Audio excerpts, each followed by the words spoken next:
26. We welcome you into Sports 56 Mornings. Greg Gaston, Eli Savoy, and Jay Ham with you, broadcasting live and local from the Family Leisure Studios. Family Leisure, they got the Memorial Day sale going on right now with summer just around the corner. Great deals on above-ground pools and all kinds of patio furniture, other things you need for a great summer. They have them for you at Family Leisure, 2120 Witten Road, just north of I-40. A little bit harder to get up early in the morning when it's blah type day. Rain once again in the forecast. Right now 64 degrees, going to get up to 77. Maybe not as much rain as we had yesterday, but tonight more rain in the area with showers and possibly thunderstorms. And then unfortunately there is rain in the forecast with thunderstorms possible all throughout Memorial Day weekend, all the way into most of next week. Again, how much we get, that's still to be determined, but unfortunately, a lot of rain in the forecast. Hour number one, as Mr. Announcer Man said, is brought to you by Old Dominick Distillery, producing Tennessee whiskey, bourbon whiskey, Honeybell citrus vodka, and Formula 10 gin. Outstanding spirits that are distilled right there in downtown Memphis. 150 years in the making when the Canali family came to Memphis, but the revival began in 2017 when the doors opened to the public. And they got a great distillery bar. Award-winning craft spirits. Swing by for a pregame cocktail. Make it a nightcap over there at the distillery bar. Thursdays, that's a big day. That is happy hour. So today, happy hour from 4 to 7 with $7 cocktails made with signature spirits, $4 local beers at Old Dominick Distillery. Find out more about them by going online to olddominick.com. You can also check out their guided tours and tasting. Old Dominick Distillery. Come for the spirit, stay for the experience. Cheers to Memphis. We got a lot of things going on in the world of sports. Of course, NBA playoffs taking center stage. Last night, the Thunder evening up the score with the Spurs. We will discuss that on the program. Also, a nice honor for the Grizzlies' Cedric Coward. We'll talk about the all-NBA rookie teams that were announced. From the college baseball world, the Memphis Tigers win a wild one to move into the double elimination segment of the American Conference Baseball Tournament in Clearwater.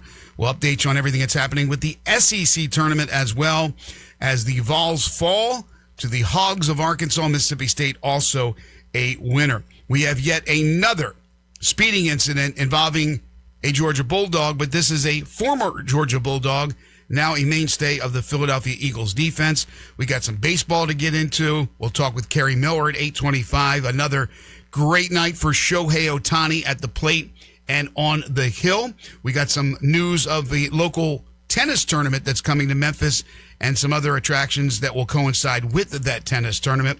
Will Hudgens is going to join us at 8:05. Blast from the past, former Ridgeway University of Memphis quarterback. He was a two-way star athlete at Memphis. I think people forget about that. He was a great baseball player as well.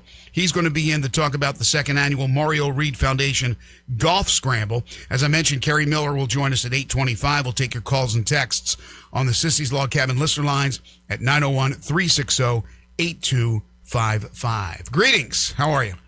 Good. Very good. Well, not so much. I'm not happy about this whole weather situation. I know. It's depressing. It's lots of rain. Little. Hopefully, maybe things will get better and a lot of rain will miss us, but that forecast does not look good. Well, for people getting ready to do things over Memorial Day, people going out of town like myself, people that are going to be planning on big barbecues and get-togethers with the family, that's not great. And then the other thing is the game of golf that we absolutely love. I feel bad for Mickey Barker, who's on with us every week.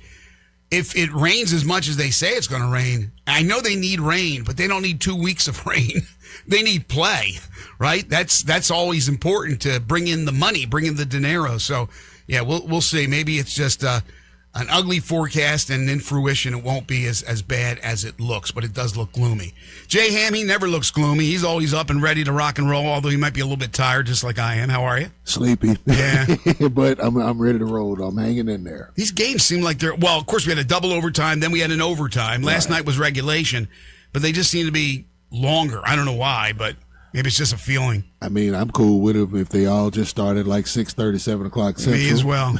We can just roll from there. But I'm not looking forward to those finals games because I know they'll be like 8:20, whatever the case. I'm like, oh God, right. And I don't know who knows if there will be a team from the Western Conference when they get to the NBA championship, whether it be the Thunder or the Spurs, who's going to be healthy enough to play, because they are letting them play, especially in the Western Conference championship series. My gosh, it's like MMA. I like it. I mean, because people love to clamor about the physicality from those days. They're bringing that back to you, and so it's going to come with some attrition. The injuries are going to be there, but next man up. It's just what it is. It is coming with attrition. Unfortunately, last night for Game 2, once again the Spurs, who were able to win Game 1 without him, but no De'Aaron Fox. And then in the game, Dylan Harper injures his leg, and they lost him for a good portion of the game. Meanwhile, for the defending NBA champion Thunder, Eli, Jalen Williams, who came back and played very well in Game 1, unfortunately got hurt again with his left hamstring. He did not play in the second half, so his status moving forward is up in the air right now. There is other guys who are getting knocked around, banged to the ground. The physicality, incredible, but the Thunder persevered and won the game 122-113. They end up evening the series up at 1. They led by 11 at the half. The Thunder, or the Spurs rather, made some great comebacks, but every time they got right there, the Thunder were able to go on a run of their own, and they hang on, and they end up splitting the series in Oklahoma City. Yeah, it was just another extremely entertaining basketball game. I mean, some of the big-time shots that were made in key moments, guys stepping up, hitting big threes. That atmosphere is insane there. I wish this was the NBA Finals. I wish we could have gotten this matchup for the NBA Finals, but nonetheless, it's just been the first 2 games, and I'm sure it's going to continue to be the same thing in San Antonio. And, interesting to see, wondering what kind of adjustments things that Oklahoma City would do. And they actually went the opposite with Hartenstein, and they decided to use him always against Wembanyama, one on the defensive end, just to really beat the crap out of him. Do whatever they will let you get away with, and be as physical as possible with him. But on the offensive end, it was interesting because instead of using him just out on the perimeter, setting a bunch of ball screens where Wembanyama can just leave him alone, they were getting him down there around the basket. So Wembanyama had to acknowledge him because he's there for drop-offs. He's there for offensive rebounds, which were huge. I think he had, 8 or 9 offensive rebounds himself. But they kept him in a spot where Wembanyama at least had to acknowledge that he was out there because he could score, he could go get rebounds, and it opens up that mid-range for SGA to pull up with his 15-footer where he was in that mode last night. When he's in that mode, you feel like every time he takes a mid-range shot, he's going to make it. And then some of those times, literally, basically, Hartenstein was an offensive lineman. He would just get in the lane and he just blocks people while somebody goes and does a lap. And if they're going to let you get away with it, you keep on doing it as long as they'll let you get away with that. So, and there was more of SGA kind of off the ball trying to free him up, and he was able to get going. But again, we knew there would be adjustments, and they did a much better job with using him on the defensive end against Wembanyama because he could be so physical. So it's a bit of a chess game. I mean, they know, these two teams know everything about each other, but there's still those little adjustments you got to try and make game to game to figure out how to defend and do things against Wembanyama, and the Spurs got to try and figure out how to defend and do things against SGA. All right, a lot of things that you mentioned. Isaiah Hartenstein, that game reminded me of a Steven Adams game. 10 points, 13 rebounds, physical as hell. They tried to get, as you say, really, really physical with Wembanyama, who did not back down one iota. Ended up with 21. A little bit tougher for him. Only shot the ball 16 times. Made it 8. Hit 3 of 7 threes. Had 17 rebounds. Had 6 assists. Had 4 blocks. Had 1 steal.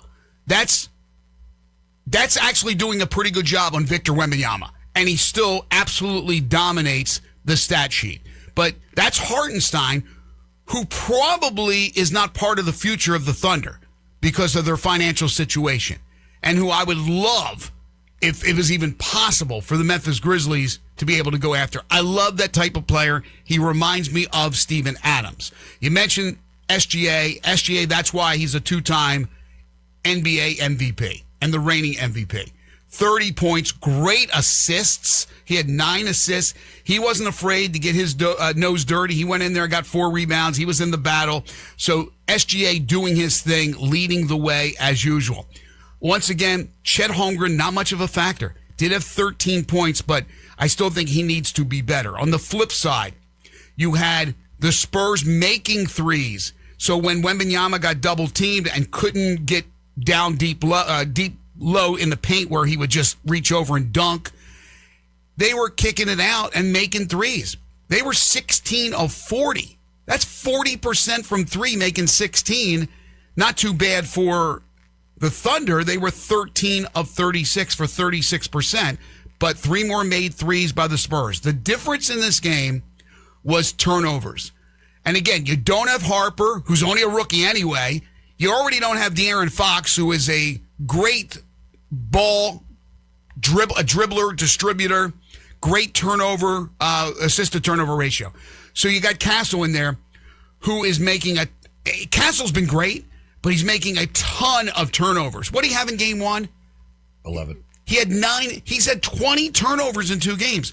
The team totaled 21 turnovers. The Thunder turned it over only 9 times, J-Ham. To me, that's the difference in the game. That was your difference, along with the physicality that we've all mentioned thus far. Also, the Thunder bringing in Arkansas Jalen Williams for a few minutes just to stretch things out. You know, open up the lane a little bit because he can knock down the open jumper on the top of the key or the wing or whatever the case. And he's big enough. He can be physical too. That's the thing. They were like they're like we're just going to be as physical as hell. I mean, that man locked horns with Jokic. You know, so it's like we know he can get down in that area, but. He only played 9 minutes. I think Hartenstein only played 22. Lou Dort only played 16. But even with Lou coming out, knocking down the jumper early, getting 8 points, 3 assists, 3 boards, 16 minutes, but just quick, impactful stuff. Dort was better. I thought Dort was better in this game. Hartenstein ended up playing 27 minutes, but to your point, Jalen Williams gave him good minutes. But then again, the bench is great. It's the deepest bench in the NBA. Caruso had another huge game, 17 points, 3 rebounds, had a great assist late in that game. He ends up with 5 assists in 25 minutes. He makes $20 million a year. He's underpaid, in my opinion, the way he plays. He's just a big postseason player. Kason Wallace, who started the other game, did not start this one. He had 25 minutes, 12 points. You got Jarrett McCain, 26 minutes. He had 12 points. He added 6 rebounds and 3 assists. What a steal when they got him from Philadelphia. A.J. Mitchell, who's been starting, still played 28 minutes. So they're able to give their guys ample rest. Whereas now I worry about San Antonio.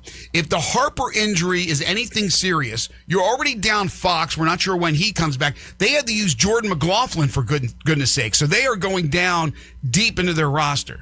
Going deeper into it and with guys that normally don't get those minutes. And so it's a different challenge when you bring that in. And it adds a different wrinkle because we don't know. You don't really have a scouting report on some of these guys. But advantage Thunder because they're winning that right now with the guards. Yeah. You know, not just their starting guards, but the guys that they're bringing out the bench. Like you mentioned, that quartet of guards of Caruso and Case and Wallace. I honestly don't know how Case and Wallace doesn't start over Dort. I love Case and Wallace. I think he is like that dude. He's we don't see Isaiah Joe right now.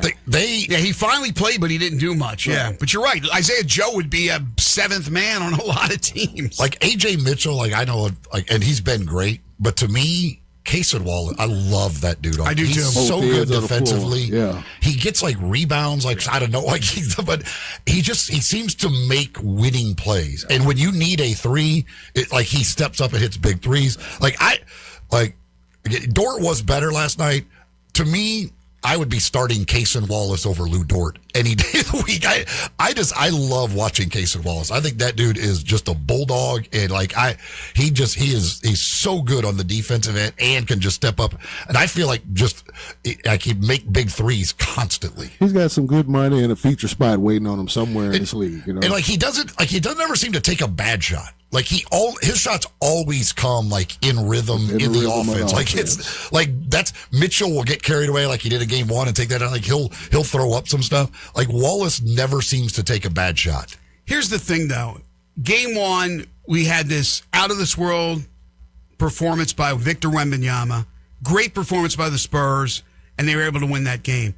Then people lost their minds, rightly so, talking about him and the Spurs, but they forgot how great Oklahoma City is. And that's why I said on the show yesterday, I mean, there's no chance in heck that Oklahoma City is losing game 2. And in my opinion, there's no chance in heck they're losing this series. The Spurs are a very, very good team. But now you start to lose guys to attrition, as we talked about earlier. No chance. As deep as Oklahoma City is, it's probably going to be 6. I mean, it could be 7. I do not see Oklahoma City not winning this series. And again, they did the adjustments that were needed. Victor Wembanyama still put up big numbers. The Spurs still hit their threes. Vassell was great from 3. But every time they made the run, man, the Thunder had an answer. And the fun part about both of those games is that even when one team went up 10, it still felt like it was a one-possession game. Yes. Everything's still right within striking distance. And I'm thinking that's what we're going to get for the duration of the series. And Tirico said that exact thing. He said that it was, it might have been one of the other guys, Reggie Miller or whatever, but I'm trying to remember the exact thing, but it's sort of like what you just said. Even though it was a 10 or 11-point lead at that point, he said any of these teams like in that position can strike real quick to something to that effect. And I was like, yeah. They both defend so well, and then they can score points in those bunches, and it's like that 8 to 10 point lead can go to 2. Well, yeah, but they got up. Oklahoma City got up 13 at the one point. And I thought, okay, maybe they're gonna put away, and then it was back-to-back threes, and all of a sudden it's a 7-point game. Like, okay, like they just because it was. I mean, the huge shots that everybody kept hitting, and Vassell especially, like that dude. Like every time they needed a 3, it felt like he got a 3, and yet it's the injuries are gonna. I mean, obviously, if I would assume Jalen Williams is out, like they said it was tightness, but you can't. Again, you can't keep pressing that because then you're going to lose him, and then he's going to be done for. Like if it is just you got to set him out and hope he's healthy. That's the problem with hamstring injuries is you just never really know. And on the other side, if Harper's out, especially if Fox remains out, and you're without 2 of your best ball handlers, that's again. There's a reason you're going to have turnover issues when your 2 best ball handlers now could be out. So and that's a problem. The injuries are going to dictate a lot. I mean, Castle's dunk in the second quarter, gentlemen. He almost ended Isaiah Hartenstein. I have to question Dan Hurley for his the kids that he recruit. They don't have manners. That was just totally not mannerable. That was so nasty. He tried the one. I literally came out of my seat on SGA. And SGA fouled him. Right. And then he was like, okay, I'll go get Hartenstein. The one that he missed on this. Yeah. He likes to literally abuse people. He is looking, when he turns that corner, he's looking to end lives. Because when he got SGA in game 1, he stared him down. Yeah. Hanging off the rim. I'm like, oh, God. He is way more athletic than I thought he was. Me too. Like he was great at UConn, but he's showing this athleticism more so, right? Would you agree? Yeah, but the turnovers are an issue, man. He talked about. He said it's on me, but he's not the great boy. Like that's like they need Harper or they need Fox, yeah, and let him do his thing. But he's man, oh man, like that stuff when he comes at you because he brings it with force. It is like he will cock back like that, and there is no getting in the way of that. Well, he was what Ja was at the beginning of his NBA career, right? Reckless abandon. Go in there and just hammer. Just hammer it down. And it's like, even the misses are impressive. What? And how about, by the way, how many times did Wembanyama last night tip in his own miss? Like on the other side, he misses from the right side and it goes over the rim and he tips it in. And the one where he dunked it with the left hand off of his own miss from like 6 feet away was the most ridiculous play. Like again, it looks like kids playing on Nerf. When they were trying to come back for like the 18th time in that game, late in the game, he threw one up purposely, I mean, he threw it up to get the rebound, but Hartenstein boxed him out. It was a big move that not a lot of people will notice that, but that's what Wembanyama was doing. He was trying to put it off the board to go up and get it, and Hartenstein just completely boxed him out. And then, of course, down the stretch, the Spurs missed some shots, and it was over. But it was, once again, an unbelievably entertaining game. He had he made the dunk with the left hand off of the miss, and then the other end, he got the block that was like, and you're just like, what are we doing? Like, this guy, this isn't fair. Like, what he's just like, that's not, you can't make those two plays back to back. You're like, oh gosh, what are we supposed to do with this dude? So Friday in San Antonio, the early line is the Spurs by 1.5. I like it. Okay. Now tonight we have game 2 with the Cavs and the Knicks. Knicks are a 6.5-point favorite. We all know what happened in game 1, the absolute meltdown of the century by the Cavaliers. Can they come back mentally? I know what Donovan Mitchell said. I know what Atkinson said. Can they come back and even this series up after that complete implosion? 2-0 New York. Yeah, I think so too. I could look like some of the other early Knicks games of the playoffs where they blow them out. By the way, too, that the SGA calm the F down to Jared McCain was. What was McCain doing? He said he was yelling at him. SGA said afterwards, like, he's yelling at me while I'm shooting. So I'm just telling him, calm down. Because McCain is he's funny to watch because he's always laughing and everything else. Like, you can tell he's like in whatever his Instagram, TikTok stuff. Like he's constantly putting on a show basically. But SGA was like, I didn't know that about him. Dude, leave me alone. Just let me shoot the basketball. But he like every time he makes a shot, he's laughing going down the court. Hell, he misses a shot, he laughs going down the court. It was funny, Reggie Miller though, when he was saying that they're showing the slow motion and he mouths it, and that's what Reggie said. He's saying, "Shut the F up." I didn't know who he was talking about at first, and then I didn't know McCain was that type of personality. Oh yeah, McCain's a huge TikTok. I'm not a TikTok guy. I'm not an IG guy. I'm not a Facebook guy. My wife is rooting for Oklahoma City because she wants Jared McCain to win because of TikTok. She used to hate Oklahoma City, like hated abuse.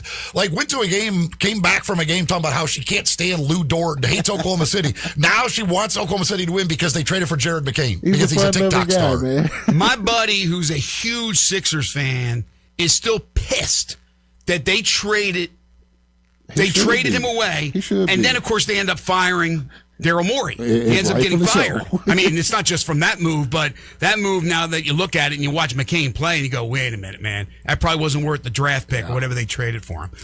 The other thing, too, I will say this again, and I will keep saying it.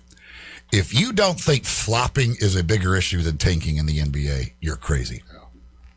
Watch these. Like, it's insane. And I love SGA. Again, I love him. He falls to the floor on 80% of his shots without being touched. You know they're going to give him the whistle. He's constantly on the floor. Like, they fall down every single time. Are they getting the calls like they do in the regular season? Are they getting as many of the calls? Because you flop in the regular season, you go down to the ground, they're giving you the call. He's not getting them on the flops. He's actually getting his calls on fouls. Yeah, on real fouls. That's what I'm saying. The flopping may be happening, but I don't know if they're getting the calls as much. Isaiah Joe, when they called it an illegal screen, Harrison Barnes did nothing. He just went flying to the floor, and it wiped away a Spurs three-pointer. Right. Like, it's Oklahoma, all of these teams, all of these people, again, one of the reasons I love Wemby. He doesn't flop. He doesn't talk to the officials. He just plays basketball, and it's so refreshing. But the flopping is out of control. It is a way bigger issue than tanking is. Man, if he starts flopping, I mean, he's coming down from a high height there. I mean, the highest of heights. I don't know if he wants to start flopping and hitting the ground. But, yeah, to your point, it becomes something where fans notice it, and it's annoying, and it's a problem. I mean, there's some issues, certainly. But when you have games like this in the playoffs where it's physical battles that they let these guys play, the competition is incredible. It makes up for a lot of the problems, or the so-called problems, that the NBA has. Sure, it gets tedious and long. The regular season is probably 10 games too long.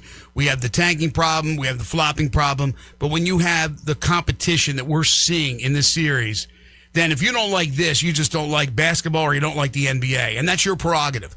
But for me, playoff basketball, Stanley Cup playoffs in hockey, there's nothing like the postseason because these guys are playing for something. They're playing for a championship, and anything short of that is a disappointment to them. It's a lost season to them. We'll talk more about the NBA when we come back. The all-rookie teams were announced yesterday, including a great honor for one, Grizzly Cedric Coward. Again, hour number one brought to you by Old Dominic Distillery, 305 South Front Street. Celebrate your wins with a guided tour and tasting. Stop by. Find out more about them online at olddominic.com. When you go online, they list all of their whiskeys and spirits that you can get. They list all of their signature cocktails that you can make at home. Instructions on how you can make every one of those drinks using the Old Dominic spirits. Old Dominic Distillery, olddominic.com. Come for the spirit, stay for the experience. Cheers to Memphis. You're tuned in to Sports 56 Mornings with Greg and Eli on Real Sports Talk, Sports 56, 98.5 FM. You have opinions? I think it's over. Of course you do. I don't think it's that simple. Everyone does. I got all the answers. Hit us up on the Sissy's Log Cabin listener line at 360-8255. I'm Gary York. I'm the service director at Lexus of Memphis. Our service department wants to be more than just a place where you get your oil changed. We do glass repair, windshield replacement, recalibration of your camera and sonar systems, even wheel repair, tire replacement, all the things you would expect from a luxury automotive dealer. Please check out our website. You can schedule your appointment, check out our specials, hours of operation, or if you'd like to do it in person, please reach out to one of our associates at 901-271-5199. Veterans and active duty service members, when your call to service ends, your mission doesn't have to. Go from GI to IT in just a few months at My Computer Career. Prepare for a high-demand career in cybersecurity, protecting people, systems, and institutions from real cyber threats. Cyber warriors are needed now. Will you answer the call? Go to mycomputercareer.edu/CWP to learn more. That's mycomputercareer.edu/CWP, an elite CompTIA certification partner. VA education benefits are available to those who qualify. It's time to get your backyard ready for the ultimate pool party with a little help from Family Leisure. If you've been sitting on the fence about taking the plunge with a pool, now's the time to take the dive. You want an above-ground pool? Done. Starting at $39.99, and that's with installation. You want an in-ground pool? Take your pick. They start at under $50,000. Accessorize that pool with a patio furniture set starting at just $9.99. Outdoor sectionals, they start at $12.99. In fact, all in-stock patio furniture sets are priced to move. And with select patio furniture sets, you'll get a free umbrella and base. Okay, you aren't looking to get into a pool just yet? Family Leisure has hot tubs that start at just $34.99. Get in shape or stay in shape with a swim spa starting at $16,999. Get your backyard, front yard, side yard, whatever, ready for fun. Family Leisure, Whitten Road at I-40, where family and fun come together. The summer sticker sales event is on at Gossett Kia on the Pike. Take your pick, 2026 Kia Sorento LX or 2026 Kia Sportage Hybrid LX, $297 a month. 2026 Kia K4 LXS, only $219 a month. 2027 Kia Telluride S, we Gossett, $449 a month. All 24-month lease and $39.99 to its signing. Plus, Gossett Kia on the Pike's got 2026 EV9, $12,000 off MSRP or 0% for 60 months available, and every Gossett Kia comes with Kia's 10-year, 100,000-mile powertrain limited warranty. Come see Bobby J and get your new Kia today at Gossett Kia. 1900 Covington Pike, online, KiaCovingtonPike.com. If you want it, we Gossett at Gossett Motor Cars. All 650 acquisition fee, 26 Kia Sorento LX, TG 453 494, MSRP 34,280, Hybrid D 727 1780, MSRP 31,865, K4T 330941, MSRP 24,825, Telluride VG 005 MSRP 44,510, includes all rebates and incentives, must finance through KFA, excludes tax, title, and license with approved credit dealer stock only. See dealer for complete details. Offer valid through 6/1/2026. Sports 56 traffic.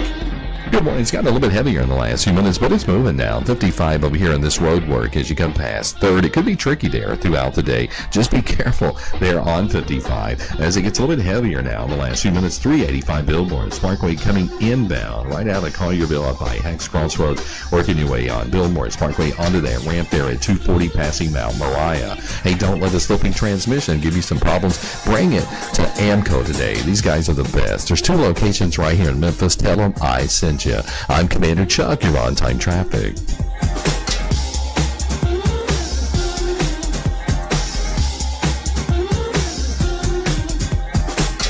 Now back to Sports 56 Mornings on Sports 56 and 98.5 FM. This hour is brought to you by Old Dominick Distillery in downtown Memphis. Here once again are Greg Gaston and Eli Savoy.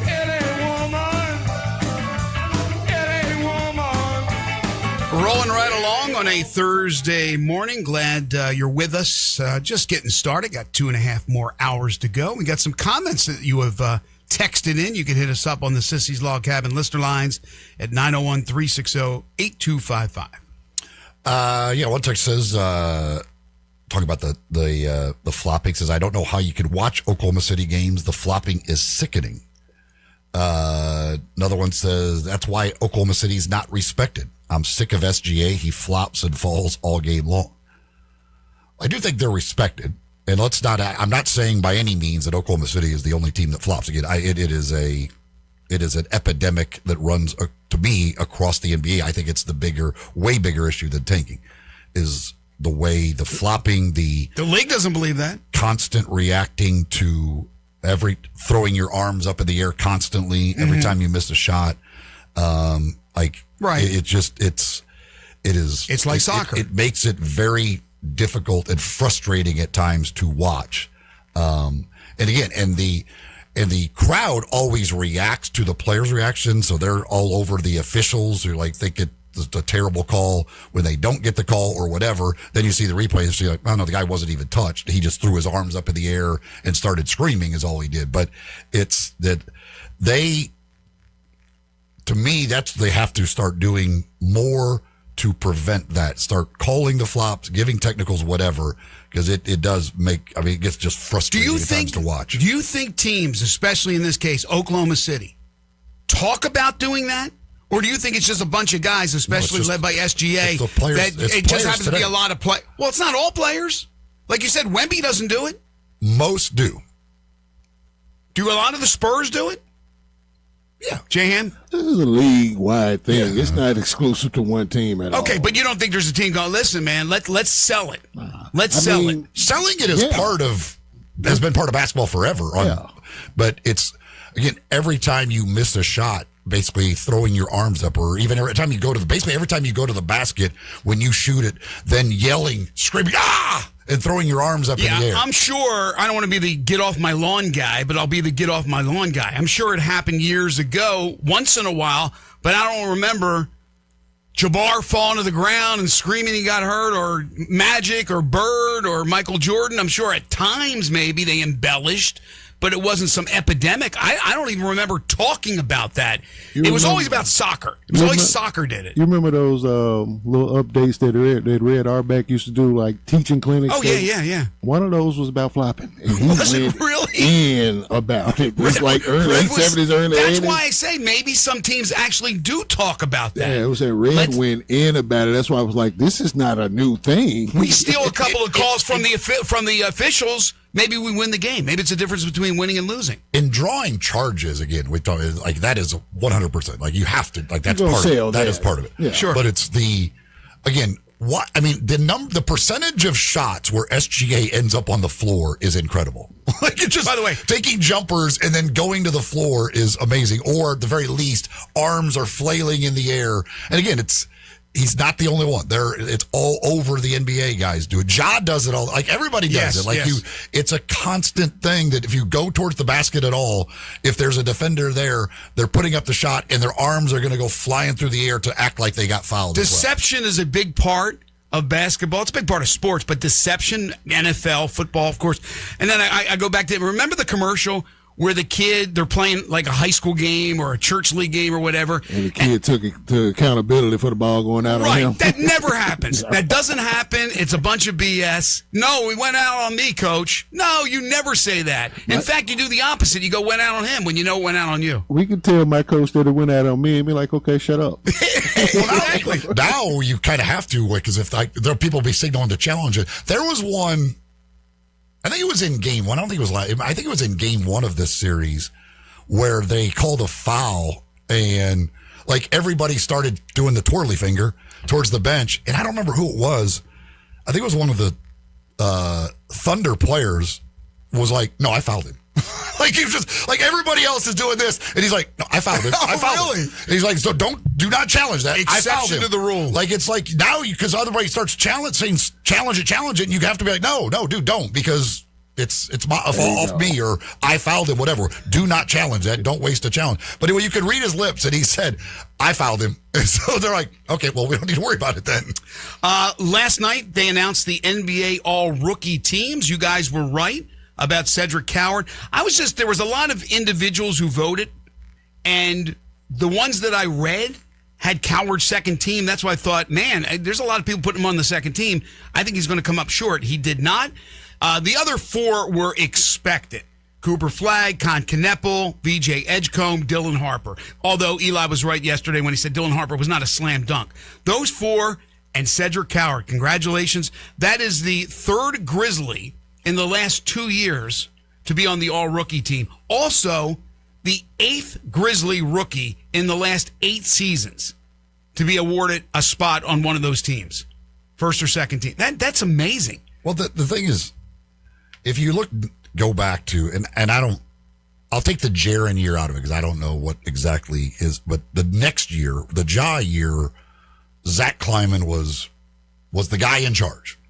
And I think he probably had a lot to do with the Jaren draft that may have actually made that pick. But nonetheless, we'll remove Jaren. From Ja year on, they've had 5 first-team all-rookie and 2 second-team all-rookies. And yet, there's people who say, like, that Zach Kleiman shouldn't be in charge of this rebuild. You can't argue with his drafting record. Well, you just can't. The counter would be, look at all those great rookies. What do they got to show for it? One conference, one series win in the playoffs. That's the counter. But you're right. In actually picking the guys, they have done a good job in their evaluation of talent. It's then making decisions on who to put those guys with, who to add to the team, even though, as we've talked about many times and people know, free agency, it's not like they're clamoring to come to Memphis, these free agents. But when you're in a financial situation like you are, in a good situation, and all the assets you have, this is the time. Kleiman has to show that he can do it now with all the assets he has. Obviously, they're not going to turn it around and be the Western Conference champions next season. But they have to show improvement and that they're building the right way. Look, he's in with Para. We don't know about that relationship, but it seems like it's an incredible relationship. But you're right, Eli. He and his staff do a great job. Tayshaun Prince and all those guys do a great job in evaluating talent. When they have a guy they want, they go out and get that guy. They've done a really good job. But what is it? What's the payoff? Well, he can't predict the injuries. He can't predict the injuries. You can't draft the injuries. I mean, you're just like, again, the idea that he's not good, the people that still question his draft record is amazing to me. Mm-hmm. Okay, second team all NBA, and these are guys we talked about yesterday. No surprises, I don't believe. Ace Bailey, the 2 Pelicans, Derek Queen and Jeremiah Fears, Colin Murray Boyles from Toronto, and then I was the one that was singing this guy's praises is Maxime Reynal from Sacramento. I thought was great, and he was picked, I think, 42nd. There's a couple second rounders here. He was one of the second rounders. Maybe he was the only second rounder now I think about it. Yeah. But he was, I believe, 42nd. So there you go. That's the all rookie teams. Tonight, the announcement of the all NBA teams. Is it just first and second, or is it first, second, third? They got 3 teams now, right? There's 3 teams. Okay. Again, 65 games, except they gave the exception to, Cunningham and Luka. And Luka. Yeah. So, guys, you're all, and I'm glad it's 5 guys. It's not like the all SEC teams when they put like 9 dudes on the team. First team, 9 guys. What? I've seen some 6-member all NBA teams in the past. Well, maybe there was a tie. Yeah, it was a tie. Yeah, this is like, there's no way. I got 9 guys in there. But I only think I've seen it like once or twice, and it was decades ago. Who's the all NBA first team? MVP, of course. SGA, right? And they don't go by position, right? You don't have to have 2 guards, 2 forwards, a center. Yeah, it's just anybody, right? I think they changed that voting a couple of years ago. I think there's no longer, I think it's just the top 5 vote getters, no matter what the position is. Okay. Who's first team? It's SGA, Wembanyama, Embiid. Jokic, Luka, Yeah. and Cunningham? I'll go with Cade. probably Cunningham. Yeah. If not Jaylen Brown, then Cade. LeBron will be what? Probably third. Say if not second, third team. And who are some of the guys that are ineligible? Who didn't get to 65? And Ant didn't Giannis. get to 65. Giannis didn't get to Giannis. 65. Okay. KD? KD's not 65. Did Booker get to 65? Did Steph get to 65? no, he didn't. Yes, there's a lot of guys, big names that you would think. Yeah. Some with better seasons than others gonna that be won't some- be on the team. There's going to be some right. rewards that probably really shouldn't be rewarded, but hey, whatever. That will be announced tonight.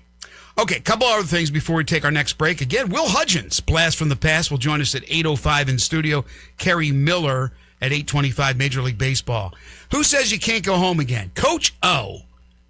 Late last night, the news that Coach O has been hired by Lane Kiffin and Company at LSU as a special assistant to recruiting and defense. Now, Kiffin and Coach O have been together at a couple of different places, so it sort of makes sense. But Coach O was the former head coach at LSU, won a national championship. Of course, Joe Burrow was his quarterback, one of the great teams of all time. And then a couple of years later, he was out of a job. But Coach O now joins Lane Kiffin's staff. Connor O'Gara, who joins us every other Tuesday, points out that, yeah, you can go home again. Zach Arnett was fired by Mississippi State in 2023, rehired as the defensive coordinator 2 years later. Brent Pry, fired by Virginia Tech in 2025, rehired as DC 2 months later. Bobby Petrino is one that comes to mind at Arkansas. Many that have actually been able to go back to a place, an old stomping ground. And now Ed O is the latest. Well, LSU loves to bring people back. Johnny Jones. Will Wade. Will Wade. their whole basketball, man, they love to bring people back to LSU. By the way, By the way, the All NBA team is announced on Sunday. It is not. I thought it was tonight. No, All Defensive Team is Friday. All NBA Sunday. Coach of the Year Tuesday. Okay, all right, I got the schedule wrong, but anyway, Will Wade and company, they landed another European guy yesterday. All these dudes are still subject to approval. Some will get approved. Others, that's when it becomes controversial. We talked about that yesterday. One other college note, Judge Philip Hayes, a Lubbock native with 2 degrees from Texas Tech, did the right thing. He's recused himself from hearing the Brendan Sorsby case. Most people believe that, oh gosh, you got the Texas Tech guy. He's going to get the waiver or whatever it is that they give him to allow him to play this upcoming season, which again would be ludicrous as he broke the rules of gambling on his own team, his own sport, college football. Sorsby, when he was a redshirt, I understand, but when he was a redshirt at Indiana, then went on to Cincinnati, subsequently now to Texas Tech. And most people believe that by rule, there's no way he could play. And then with the way it goes with the courts, that this guy would probably approve him. But again, took the high road. I'm a Texas Tech guy, but I'm going to recuse myself. Sorsby needs to just enter the supplemental draft and be done with it. Can he just right now say, yes, I'm in the supplemental draft? Or does he have to? He doesn't have to get any like NFL approval or anything like that. That's why he wants his people have asked for the expedited ruling here, so that Right. he has to be able to get into the supplemental draft. He said June something. I can't remember what the date was. But you're saying don't even worry about that. Just move on. You're going to make, I'm sure, an NFL team, but who knows really how good the guy will be. I think the jury's still out on Sorsby. He did some good things at Cincinnati, and obviously Texas Tech thought enough of him to give him the money that was reported, $5 million or whatever it was. But I don't know if he's a surefire thing in the National Football League. He'll make a team, but he's thinking, yeah, let me get my $5 million and play for Texas Tech. Not that I love to stay in college, but I love the dineros. So anyway, we'll see what happens with that. But again, The judge has said, thanks, but no thanks. I won't be involved in that. Folks, if you've got a move coming up, a new home, new office space, any move that you've got, whether it's across town or across country, you don't want to be trying to do it all yourself. You need the expert, the professionals. Talk to the folks from Black Tie Moving. They'll take care of you. They'll take care of your belongings, making sure everything goes as smoothly as possible, taking the stress and worry out of it for you, making sure your belongings get where they're going without any issues, without any problems. All you got to do is give the folks a call at 901-316-6196 or go to blacktiemoving.com/Memphis. Talk to the professionals. They'll work with you to come up with a plan for your move, fitting your needs and fitting your budget as well. Get a no obligation quote up front. Get a moving concierge available to you 24/7 during the move. So if any questions come up, well, you can give them a call and they are there to answer those questions for you. Don't do it yourself. Don't ask your lazy friends. Get the professionals. Get the experts from Black Tie Moving. Tigers moving on in the American Conference Baseball Tournament. We'll give you an update on that and what's happening in Hoover. This is Sports 56 Mornings with Greg and Eli on Real Sports Talk, Sports 56 and 98.5 FM. Not only can you listen to your favorite shows on Sports 56, you can also watch video of the shows live on Twitter and YouTube. Watch and listen every day at Sports 56 WHBQ. Your home is your best investment, so why not make it the best it can be with help from Gates Lumber? Start with your front door, serving two purposes, curb appeal and security. Gates has solid construction doors built for security, durability, and beauty. See and compare wood, steel, and fiberglass options side by side at Gates Showroom. It's easier to choose when you can see and touch real doors with real assistance from knowledgeable staff helping you choose the right door for your home and budget. So don't just replace your door, upgrade your protection, and Gates Lumber is the right choice. Family owned and operated, serving you for over 100 years with free estimates, free delivery, competitive prices, and quality products. Call 901-942-3201, go to gateslumber.com, or come by their showroom, 1253 South Bellevue Boulevard. Gates Lumber, celebrating over 100 years with a passion for craftsmanship since 1920. Tito's Handmade Vodka is America's favorite vodka for a reason. From the first legal distillery in Texas, Tito's is 6 times distilled till it's just right and naturally gluten-free, making it a high-quality spirit that mixes with just about anything. From the smoothest martinis to the best Bloody Marys, Tito's is known for giving back, teaming up with nonprofits to serve its communities and do good for dogs. Make your next cocktail with Tito's. Distilled and bottled by 5th Generation Incorporated, Austin, Texas. 40% alcohol by volume. Savor responsibly. I've got the one and only Marty McNate on the phone, and look, I hear the drivers are wanted at Gossett Volkswagen Germantown. That's right, the Volkswagen Driver Days are here.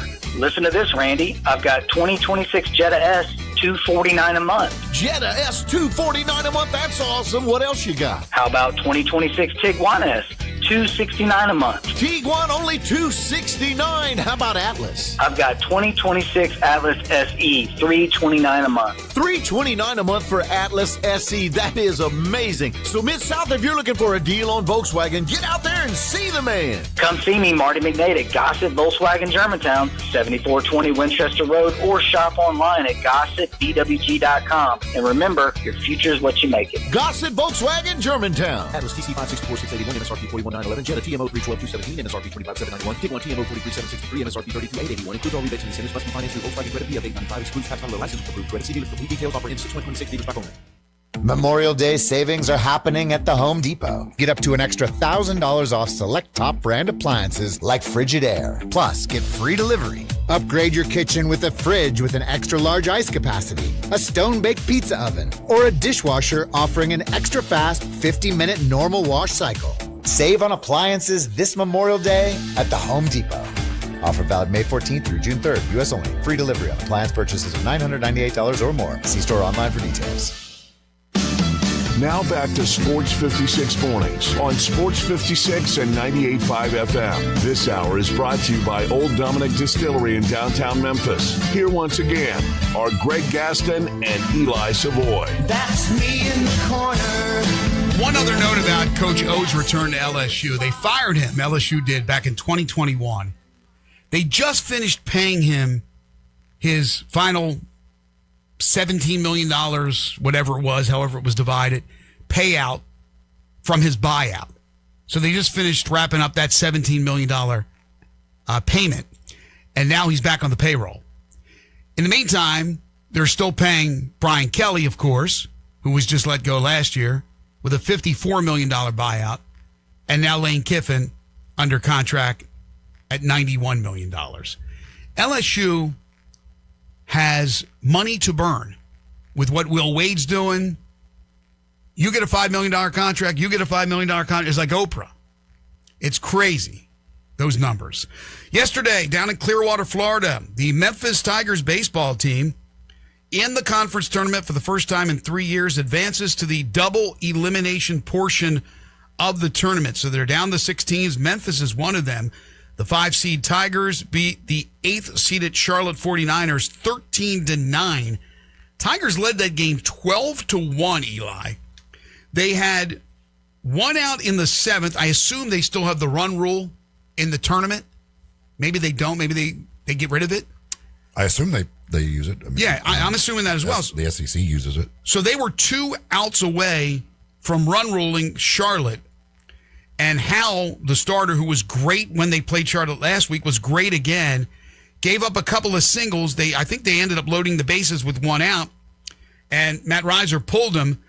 And the 2 relievers that ended up finishing up the game for Memphis gave up a bunch of runs and a bunch of hits. Now, he didn't go to his ace bullpen. He didn't go to his closer, saving those pitchers' arms, which makes a lot of sense. But man, oh man, give Charlotte credit. They battled back from 12-1 down to make it 12-8, and then Memphis scored on Michael Gupton's second home run of the game, and then Charlotte got another run. So 13-9, Memphis advances. They'll play this afternoon. They'll be the second game. Wichita State beat Florida Atlantic yesterday 3-2 to eliminate the Owls. Wichita State will now play a different set of Owls. They'll play Rice. That'll be the first game, Memphis and Charlotte to follow. How much longer after the game, Eli?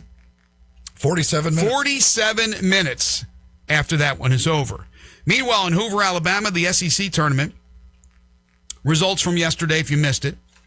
Mississippi State clocked Missouri 12-2. Missouri, which knocked out Ole Miss the day before. That was the 8th seed over the 16th seed.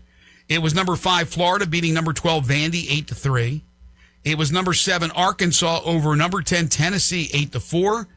And it was number 6 Auburn knocking off number 14 LSU 3-1. So today you got Mississippi State and number 1 Georgia, Florida and number 4 Alabama, and then tomorrow number 7 Arkansas and number 2 Texas, number 6 Auburn, and number 3 Texas A&M. So they're down to 8 teams in the SEC tournament, 6 in the American. Any damage, Eli, to any of the SEC teams that lost early that will prevent them from going to the NCAA tournament? Well, I mean, I don't know when you prevent them. Do you think they were in before? Yeah, was there anybody right there on the line of needing a big performance in the SEC tournament to get in? Yeah, like LSU needed to probably win the tournament. Okay, what about, is Vanderbilt in? Vanderbilt, I think they're kind of one of the bubble teams. Okay. They were talking yesterday during the game. You know, they're kind of hoping at this point you just don't have any bid thieves out there in these other conference tournaments. I think they're projected in, but again, they're right there on the bubble. Like Tennessee is in. Obviously Missouri is not. So I guess Vanderbilt probably the most questionable of those that lost. But from what they were talking yesterday, I think most people believe right now they would be in. But again, if there starts to be a bunch of bid thieves out there, they could end up out. And they've made I don't know how many straight tournaments. They've got the longest active streak of making the NCAA tournament, if I remember correctly. I want to say it's like 19 straight years that they've made the NCAA tournament, which is the longest active streak. Wow. Also, congratulations to the University of Memphis men's golf team. They have advanced to the NCAA tournament. They were playing in, I don't know, were they playing in a regional? Yes. And so they're moving on. They finished top 3. great performance for them, so congratulations. I got a text from our friend Brett. He said, how tough was the course that they played on? This is the Ohio State home course. He said Memphis, top 3, 25 over par. They had one of the players individually was fantastic, but man, that tied for second. But 25 over par as a team, and they were the third best. That's how tough that was. Yeah, I think Florida ran away with that regional. But yeah, there was heck for the first time in the NCAA championship since 2012. So congratulations to them. A lot of the other regional teams. Tennessee's going, Arkansas's going, Ole Miss is going, Mississippi State's going, Vanderbilt's going. Arkansas State congratulations to the NCAA championships as well. So a lot of folks from the region that'll be participating next week out in California, I believe it is. So how many teams now advance? How many teams are there? It was 5 out of each regional. I'm not sure how many regionals there were, so I'm not positive how many teams there are there. Okay. We got plenty of NFL news to get to later on in the show, including Aaron Rodgers and his announcement. Also, Major League Baseball with what the St. Louis Cardinals are doing, and I think this is going to become a trend in Major League Baseball. Also, another great night for Shohei Ohtani. He's been a little slow with the bat, but it's starting to heat up, and you know what he's done on the hill. And last night he combined the two. We'll talk about that later on in the program. When we come back, though, on the other side, Will Hudgens will join us, and then Kerry Miller on Major League Baseball at 8:25. Still a lot to get to here on the program. We'll continue to take your calls and texts on the Sissy's Log Cabin listener lines at 901-360-8255. Also give you an update on what's happening with Fred Smith over at the University of Memphis. And as I teased to start the show, an NFL player caught for speeding who has ties to, you guessed it, the University of Georgia. Hey, everybody. So ready for summer. We all are. Let's go summer, and let's go dry weather. All the new Silverados are in Olive Branch at All-Star Chevrolet. No interest financing or $7,000 back in cash. Wow. Go big with your new HD Silverado. Make no payments all summer long. No payments all summer with your new Trax, Colorado truck, or a new Traverse with the third row seat. Why? Because your good credit deserves it. That's why you're getting that type of deal. Now, this is Military Appreciation Month. Our friends at All-Star love our military. So in May, everybody who works in the military looking for that new automobile, go to All-Star Chevrolet, get $1,000 back. That's $1,000 bonus, military appreciation bonus on almost every Chevy model they have. 1,000 smackaroos. And if you want a barely driven certified Chevy or the hottest pre-owned Chevy, All-Star is spot on. Tahoe, Suburbans, Trailblazers, they got it all. For all your fleet and commercial express cargo passenger vans, All-Star Chevy is the top-rated business elite dealer. So together, let's drive. Don't miss the Ready for Summer event. It's going on now in Olive Branch at All-Star Chevrolet and online at allstarautogroup.com. You're tuned in to Sports 56 Mornings with Greg and Eli on Real Sports Talk, Sports 56 and 98.5 FM. Add a little fun to your lunch break. Join Johnny Radio for Sports 56 Happy Hour from 11 to 1 every weekday on Sports 56 and 98.5 FM. Whether you're buying, selling, or just want a fast cash offer, call Bubba Sandifer at Emmett Baird Realty at 901-257-9420 or direct at 901-319-0747. Looking to buy? Bubba will help you find that perfect home. Thinking about selling? Don't just stick a sign in your yard and hope for the best. With Bubba Sandifer at Emmett Baird Realty, you get maximum exposure, serious buyers, and real results. Want speed? He'll buy it as is for cash. Want top dollar? He'll list it. Either way, you win. Call Bubba Sandifer at 901-319-0747. Men, if you're tired of relying on pills and want lasting, natural performance in the bedroom, Bluff City Health and Wellness offers Apex RF. Backed by clinical research, this discreet 15-minute, non-surgical treatment boosts blood flow, sensitivity, and confidence. No pills, no needles, no side effects. Appointments are filling fast. Call Bluff City Health and Wellness today at 901-800-7606 or take the ED quiz at bchwonline.com. Bluff City Health and Wellness, your confidence in the bedroom naturally. Hey, Memphis South, I got him on the line. Rockin' Ronnie, ready to help you get your Hyundai on. At Gossett Hyundai South, Mount Moriah. Rockin' Ronnie, how you gonna do it? How about this, Randy? A 2026 Hyundai Elantra SE, $203.21 a month. You gotta love that Elantra deal. What else you got? I've got a 2026 Hyundai Palisade SEL, $215.62 a month. That's awesome. Hey, I hear you got a great deal on Tucson. You better believe it, Randy. A 2026 Hyundai Tucson SE, 33 miles per gallon highway, $216.40 a month. That's what I'm talking about, Rockin' Ronnie. Plus, you get owner assurance with America's best 10-year, 100,000-mile powertrain limited warranty. Come see me, Rockin' Ronnie, today at Gossett Hyundai South, 2660 Mount Moriah, or shop online at HyundaiMountMoriah.com. That's Gossett Hyundai South. Rockin' Ronnie will be waiting for you. Electric TU 188.79, MSRP 24.565, Palisade TU 96.984, MSRP 45.75, Tucson PH 69.7020, MSRP 31.805, includes all rebates and incentives, PF 895, excludes tax title license, approved credit CD, list of details on eligibility for month, use my phone. You are an adult. You can drink anywhere you want to. So why would you go to some chain bar when you could be one of the cool kids and go to Bell Tavern, Memphis's perfect downtown neighborhood bar? Things are hopping in downtown Memphis, and Bell Tavern is smack dab in the middle of it. You know where nothing is happening? A big, loud chain bar full of people that don't know about Bell Tavern. Come on, visit Bell Tavern and feel better than other people. Coming up on Back Porch Sports. Could we be nearing the end of the road for the SEC championship game? It's looking more and more like it. We're going to discuss that possibility and dive into the ramifications of if that landmark event goes away. We're also going to reveal our rankings for SEC teams by quarterback going into the 2026 season. All that and more Saturday morning. Be sure to join us. Back Porch Sports, Saturday mornings at 10 on Sports 56 AM and 98.5 FM. Sports 56 traffic. Good morning. A steady flow of traffic continues down the interstate here. It's picking up quite a bit, actually, westbound I-40 passing Germantown Parkway. All that traffic just coming in right now from Fayette County here into Shelby County. 385 Bill Morris Parkway. We hadn't forgot about you. That's heavy as well coming inbound there on Bill Morris. Trying to get on that ramp onto 240.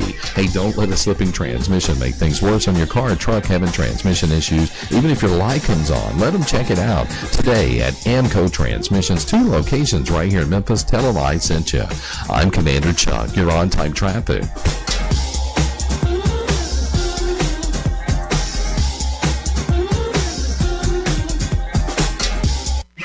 Memphis's original sports station. We are Sports 56, WHBQ Memphis and W253DF Memphis.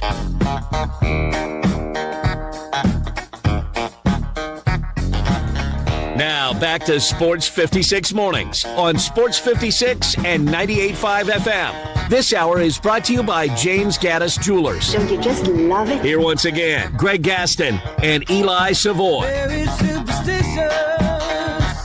Welcome back, everyone. 8:03 the time, hour number 2 here on Sports 56 mornings, the Thursday, May 21st, 2026 edition. Greg Gaston, Eli Savoy, and Jay Ham with you, broadcasting live and local from the Family Leisure Studios.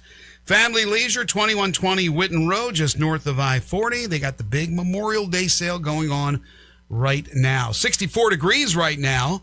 It's going to warm up to about 77. Actually feels nice outside, but cloudy. Humidity's going to rise, couple of showers and a thunderstorm tonight. It won't be an all-day rain affair today, but we got rain in the forecast for the foreseeable future. I mean, for many days to come, and hopefully Mother Nature is off her game and she's wrong about that. Hour 2 of the program brought to you by James Gaddis Jewelers, 4900 Poplar Avenue between Mendenhall and St. Nick, in the heart of East Memphis, on the web at GaddisJewelers.com. If you're looking for that special diamond engagement ring, wedding ring, personally designed wedding sets, this is the place for you. But for all your jewelry needs, you're looking for a special present for that special someone, birthday, anniversary, graduation gift, they have beautiful watches and earrings and necklaces and bracelets and pendants, one-of-a-kind estate and vintage jewelry. But they specialize, again, in those diamond engagement rings, whether it be the natural earth diamonds or the lab-grown diamonds. They have 2 full-service jewelers ready to help you, 2 bench jewelers, I should say, ready to help you with your jewelry needs. And they are a full-service jewelry store. James has all the credentials you want in a master jeweler, right? He's a certified appraiser, so if you need anything appraised, bring it on in. Diamondologist. He could take care of that for you. And he's graded by the Gemologist Institute of America. All their diamonds independently graded and certified. So again, for all your wedding needs, for any needs that you have, if you're looking for that special gift and you want it jewelry, make sure James Gaddis Jewelers is the place you check out. Open Monday through Friday 10 to 5, Saturday 10 to 4, closed on Sunday. James Gaddis Jewelers at 4900 Poplar Avenue and online at gaddisjewelers.com. Well, I am so pleased to be joined by a longtime friend, a guy I covered many, many moons ago, who is one of the great athletes to really ever come out of Memphis and a two-sport star from the University of Memphis. Now he's a quarterbacks coach at Lausanne, but he's also here for a very worthy cause. Our friend Will Hudgens joins us in studio, who you can follow on Twitter at Will_Hudgens. The second annual Mario Reed Foundation Golf Scramble is coming up on Friday, June 5th, and we'll give you all the details in just a moment. Good morning, Will. How are you? Good morning. I'm doing great, man. Thanks for having me. Great to have you here. Good to see you. Looks like you're ready to go out there and play yourself. How you been? I would love to go play today.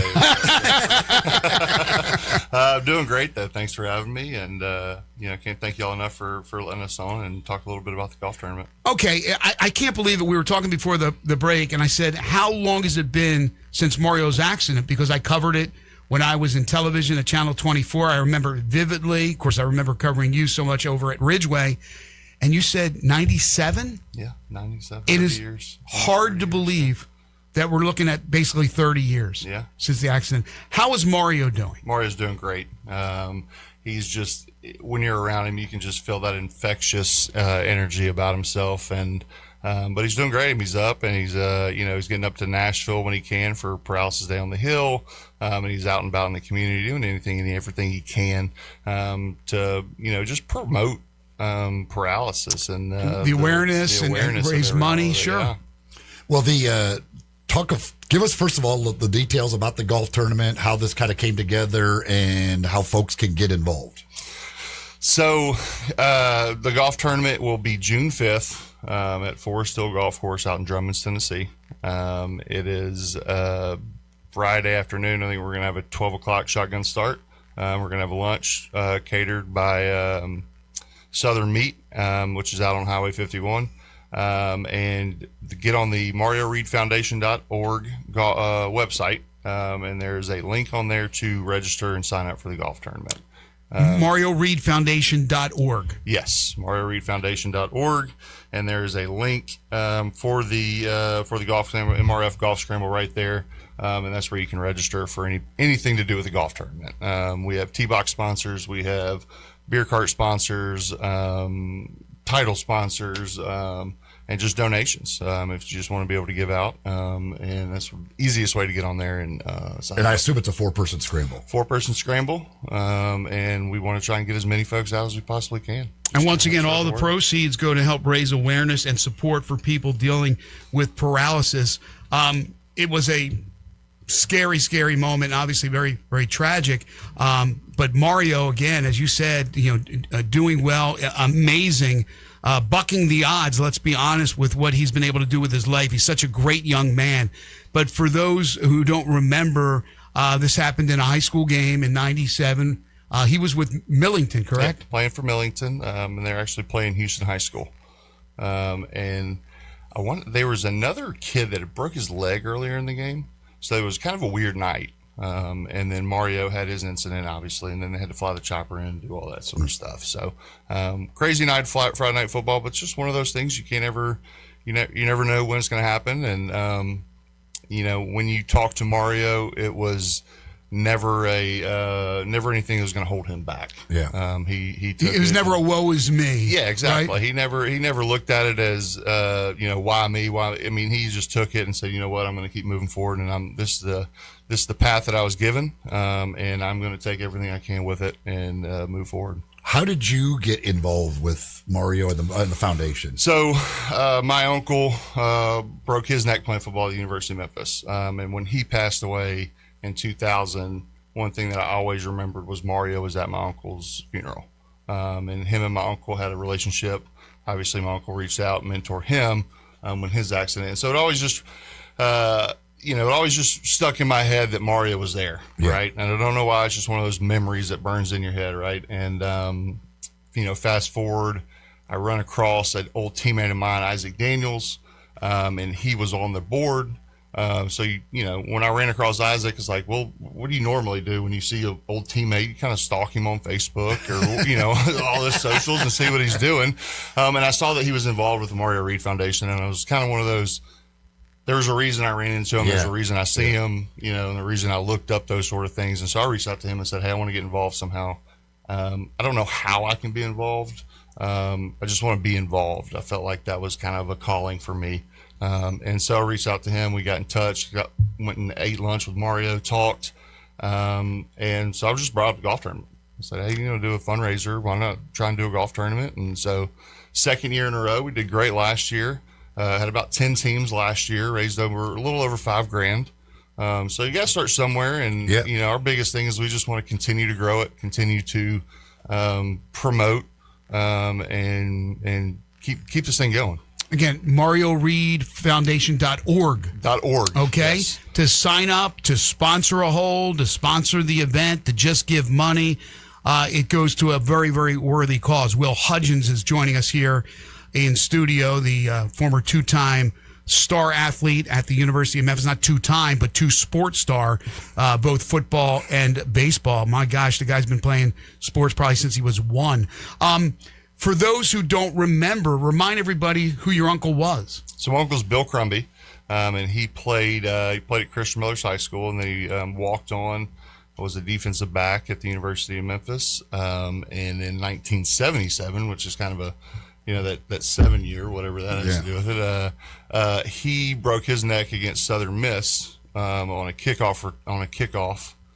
Same as Mario, actually. Oh my gosh. And then he went on to kind of do the same thing Mario's doing. I think Mario's got a way better, he's got more of an infectious energy, in my opinion. Not that my uncle didn't.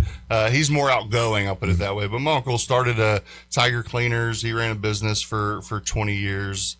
And was huge in the community. You could see him at all the Memphis games, all the football, all the basketball games. But just another great human being that I was fortunate enough to be around. My mom was his primary caretaker, so he was kind of a second dad to me. It was just awesome to always have him around. I've been away from really watching and covering high school. I know Eli's obviously there every year being the voice of Christian Brothers. You've been a coach, you've been a head coach, you've been a coordinator, now quarterbacks coach at Lausanne. As far as the kickoff returns, they've done a lot of things for safety reasons in the NFL, I believe in college to a certain extent as well. Have they done things in high school to, I know nobody wants kickoffs eliminated completely. I don't believe so, but to make things more safe, have they done things in high school football to do that? So they've shortened up how far you can be from the ball. Just the kickoff team. They can only have basically 5 yards. And you've got to be within that 5-yard box. But that's kind of really the only thing they've really changed about it.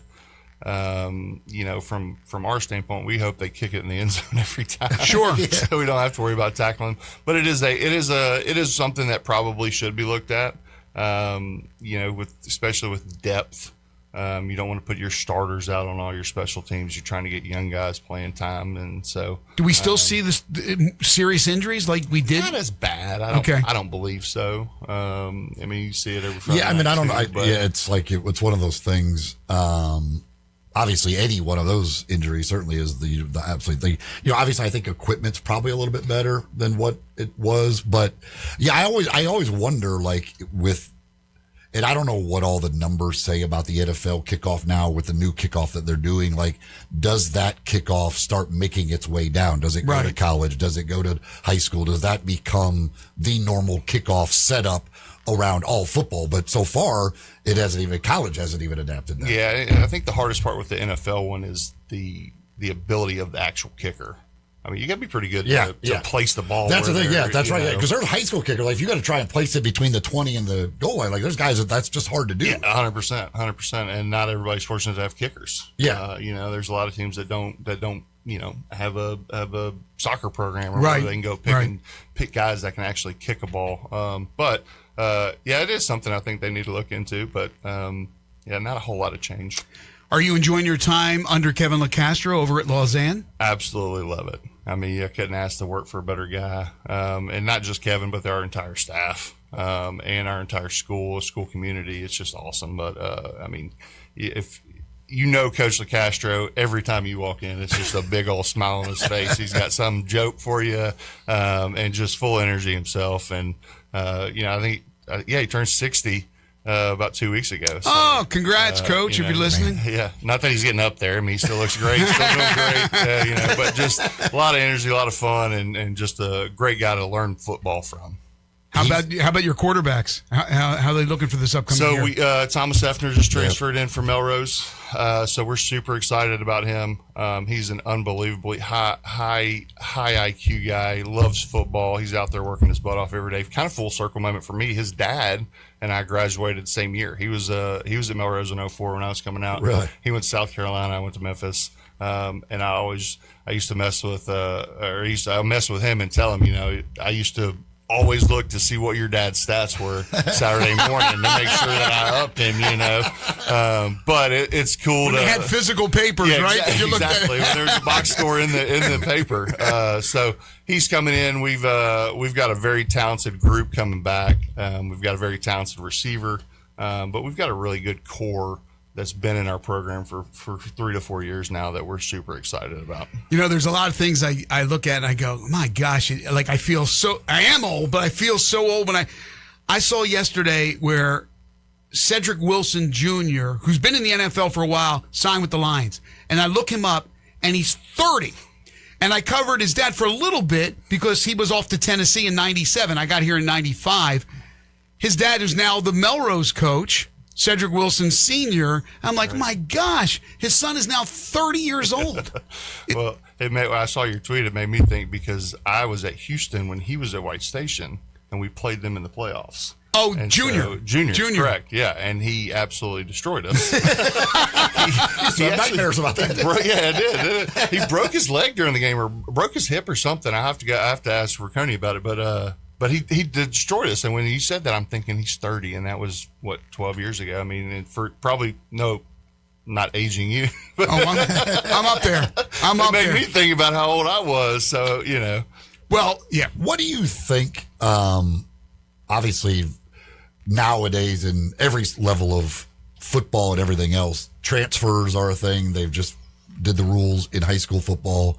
You've got, you're in the private school world now. I've talked about it with Christian Brothers, like the Chattanooga schools, which are like basically college programs that are competing in that. But in Memphis, it's harder and harder to compete with, even with the Nashville schools because of the population boom and everything else. But what do you think right now of just kind of the current overall state of high school football? I mean, it just kind of is what it is. I want to say that, but I go back to when that was 20 years ago, right? But yeah. I mean, I stayed at Memphis for 6 years, and probably had every reason and every possible opportunity to leave, but I didn't. So me personally, I don't like it. I wouldn't done it. I didn't do it.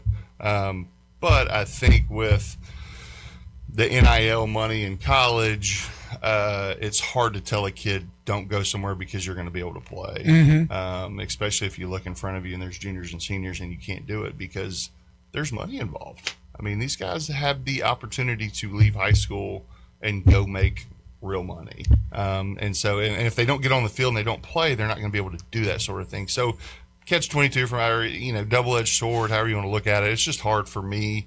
I wouldn't have done it personally, but I understand. I can kind of see I hate to say the business back end of it, not in high school per se, but at that next level, they're going to be able to go make some money. With the high school, though, obviously you're coaching. I mean, you're kind of advising these kids with the fact now that because the portal, people talked about, like the high school kids are not being recruited the same way. So what do you tell your kids as you're coaching them of like, hey, like they think they should be getting the attention of some bigger programs or whatever?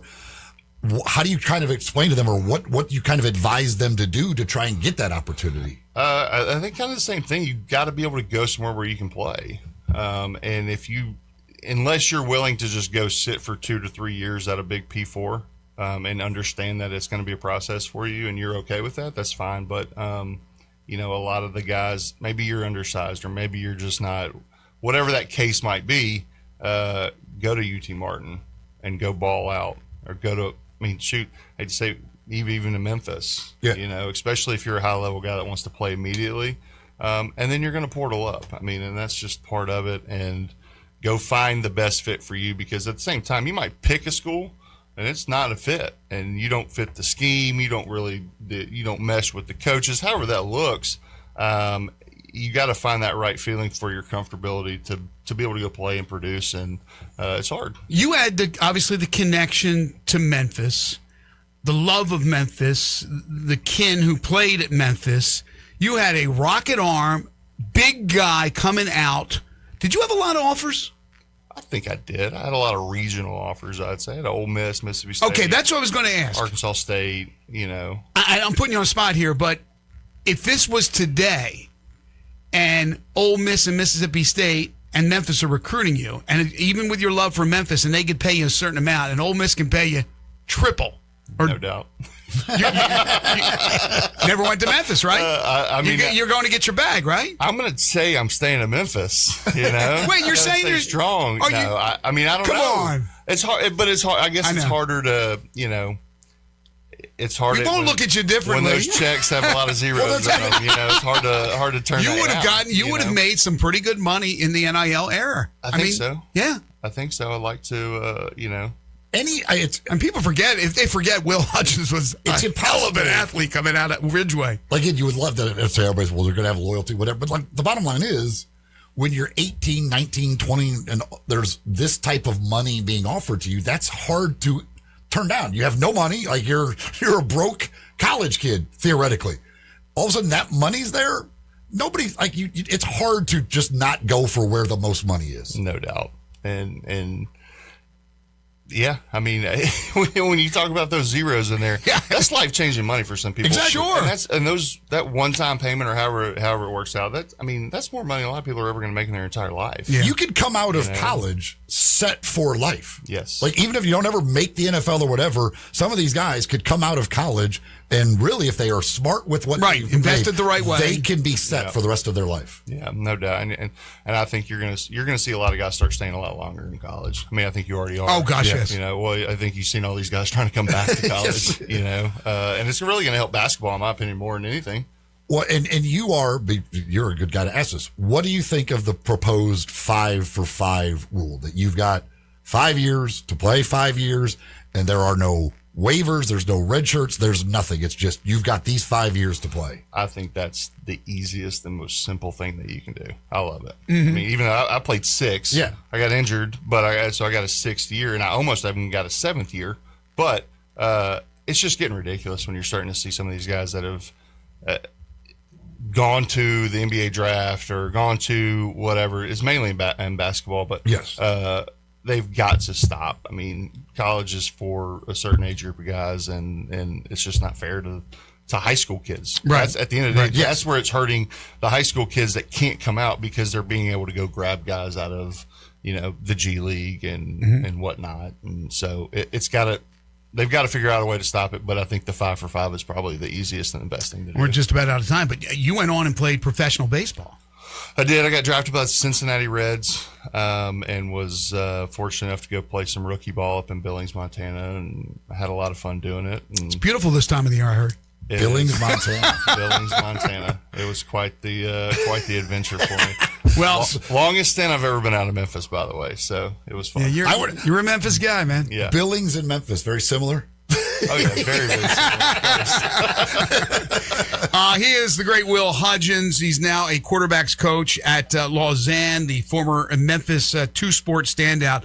But also he is doing his part in helping to raise awareness and support for all those who are suffering with the affliction of paralysis, including Mario Reed, his good friend, the former Millington standout, who, by the way, we were talking earlier, we had him on years ago when he wrote his book. I remember his book. Is his book still available? Can people get his book? Anymore? Yeah, definitely. And it's on our website. Be able to get linked up through our website. Mario that's great. They had a movie made of Mario, but the second annual Mario Reed Foundation Golf Scramble is coming up on Friday, June 5th. So get your team together, folks, and help out. Even if you can't put a team together, if you can give to the cause, if you could sponsor a hole for all those listening that own businesses, help out with Mario Reed, help out Will Hudgens and everybody else that's involved on the committee to raise awareness and support for people dealing with paralysis. It is great to see you again, Will Hudgens. Best of luck. Give our love to Mario, and best of luck with this golf tournament. I will. Thank you guys for having us on and for allowing us to promote it. We appreciate it. All right, we'll take a timeout. Kerry Miller on the other side. This is Sports 56 Mornings with Greg and Eli on Real Sports Talk. Sports 56 and 98.5 FM. Sports 56 and 98.5 FM. Available locally on your radio dial as well as around the world online at sports56whbq.com. Take us with you everywhere by downloading the Sports 56 app. And at home, just say, Alexa, play Sports 56. Wherever you are, it's easy to stay tuned to Sports 56 and 98.5 FM.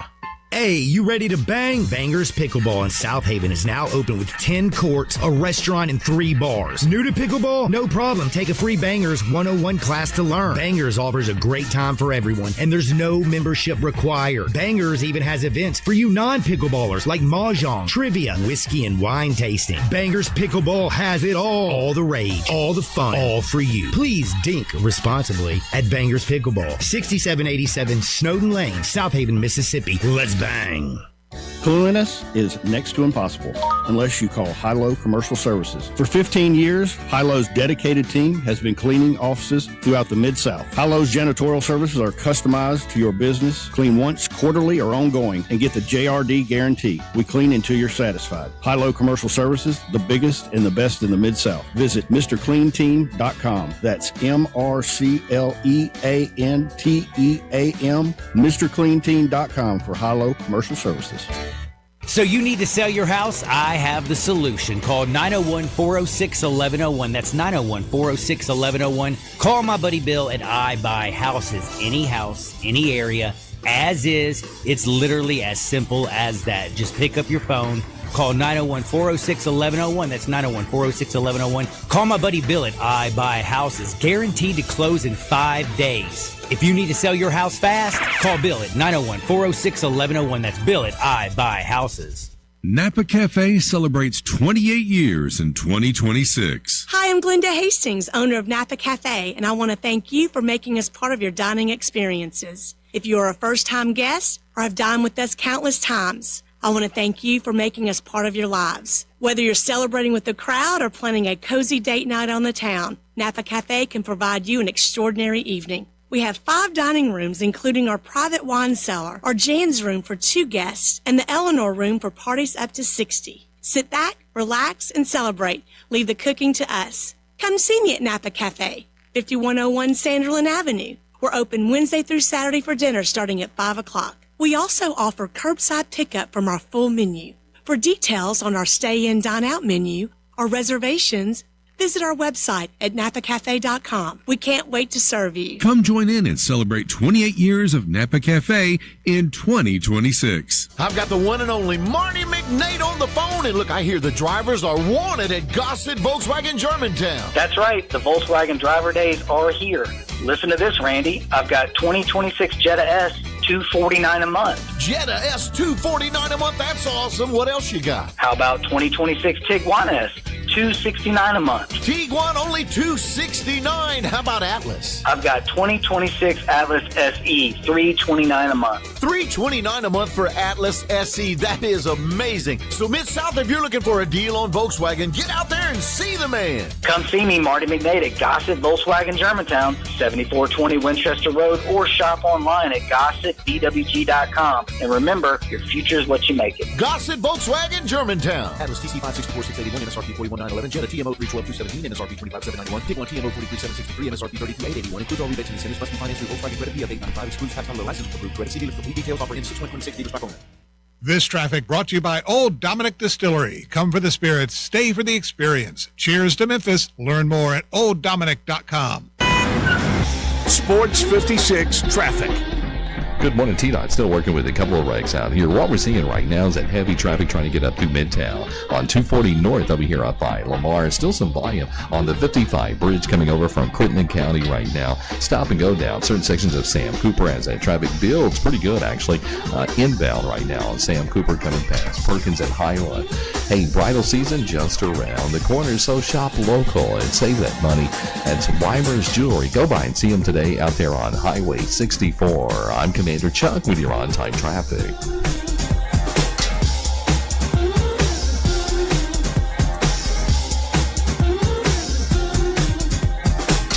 Now back to Sports 56 Mornings on Sports 56 and 98.5 FM. This hour is brought to you by James Gaddis Jewelers. Diamonds are forever. Woo! Here once again, Greg Gaston and Eli Savoy.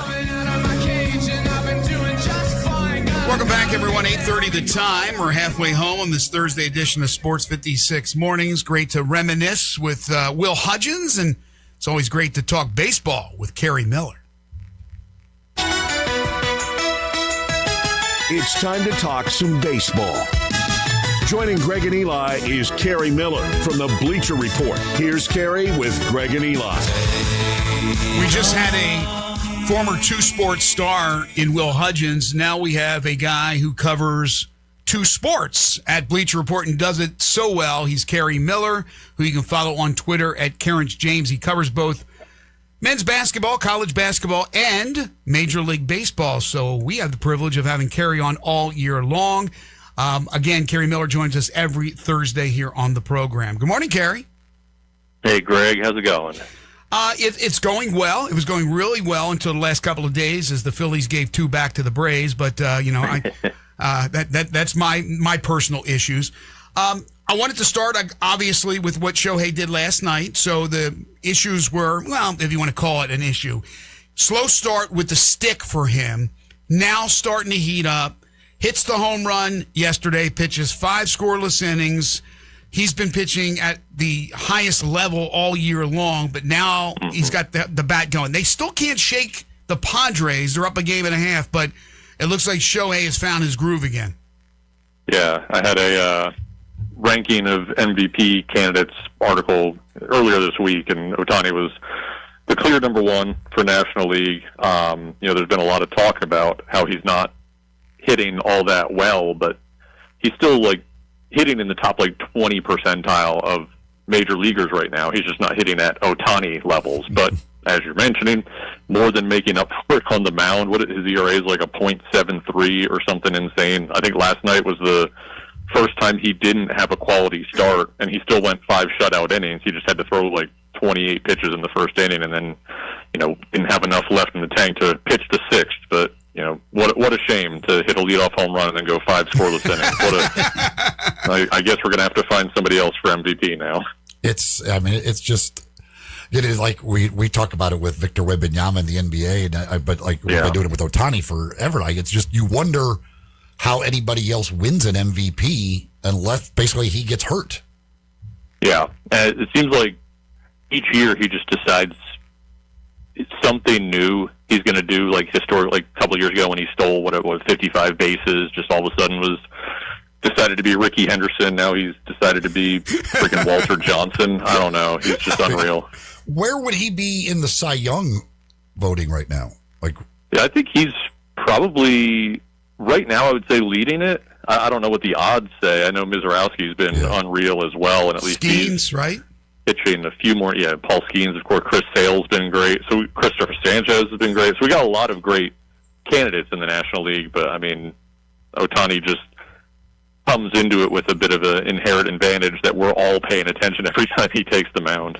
Is it possible that the voters get Shohei fatigue in the next several years and look for somebody else for MVP? And you said that you just wrote about it. I didn't see that. I needed to see that. But who else would you put on that list right now, 50 games into the season?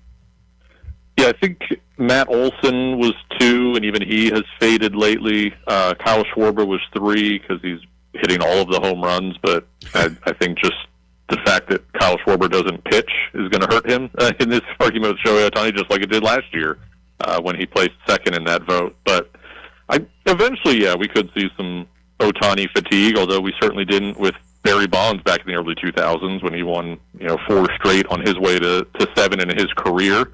It honestly might go the opposite way, where voters might feel a sense of, boy, we can get this guy to be the all-time leader in MVPs ahead of that, jerk from San Francisco that we didn't used to like. Maybe that pushes them towards just continuing to award it to him as long as he is deserving.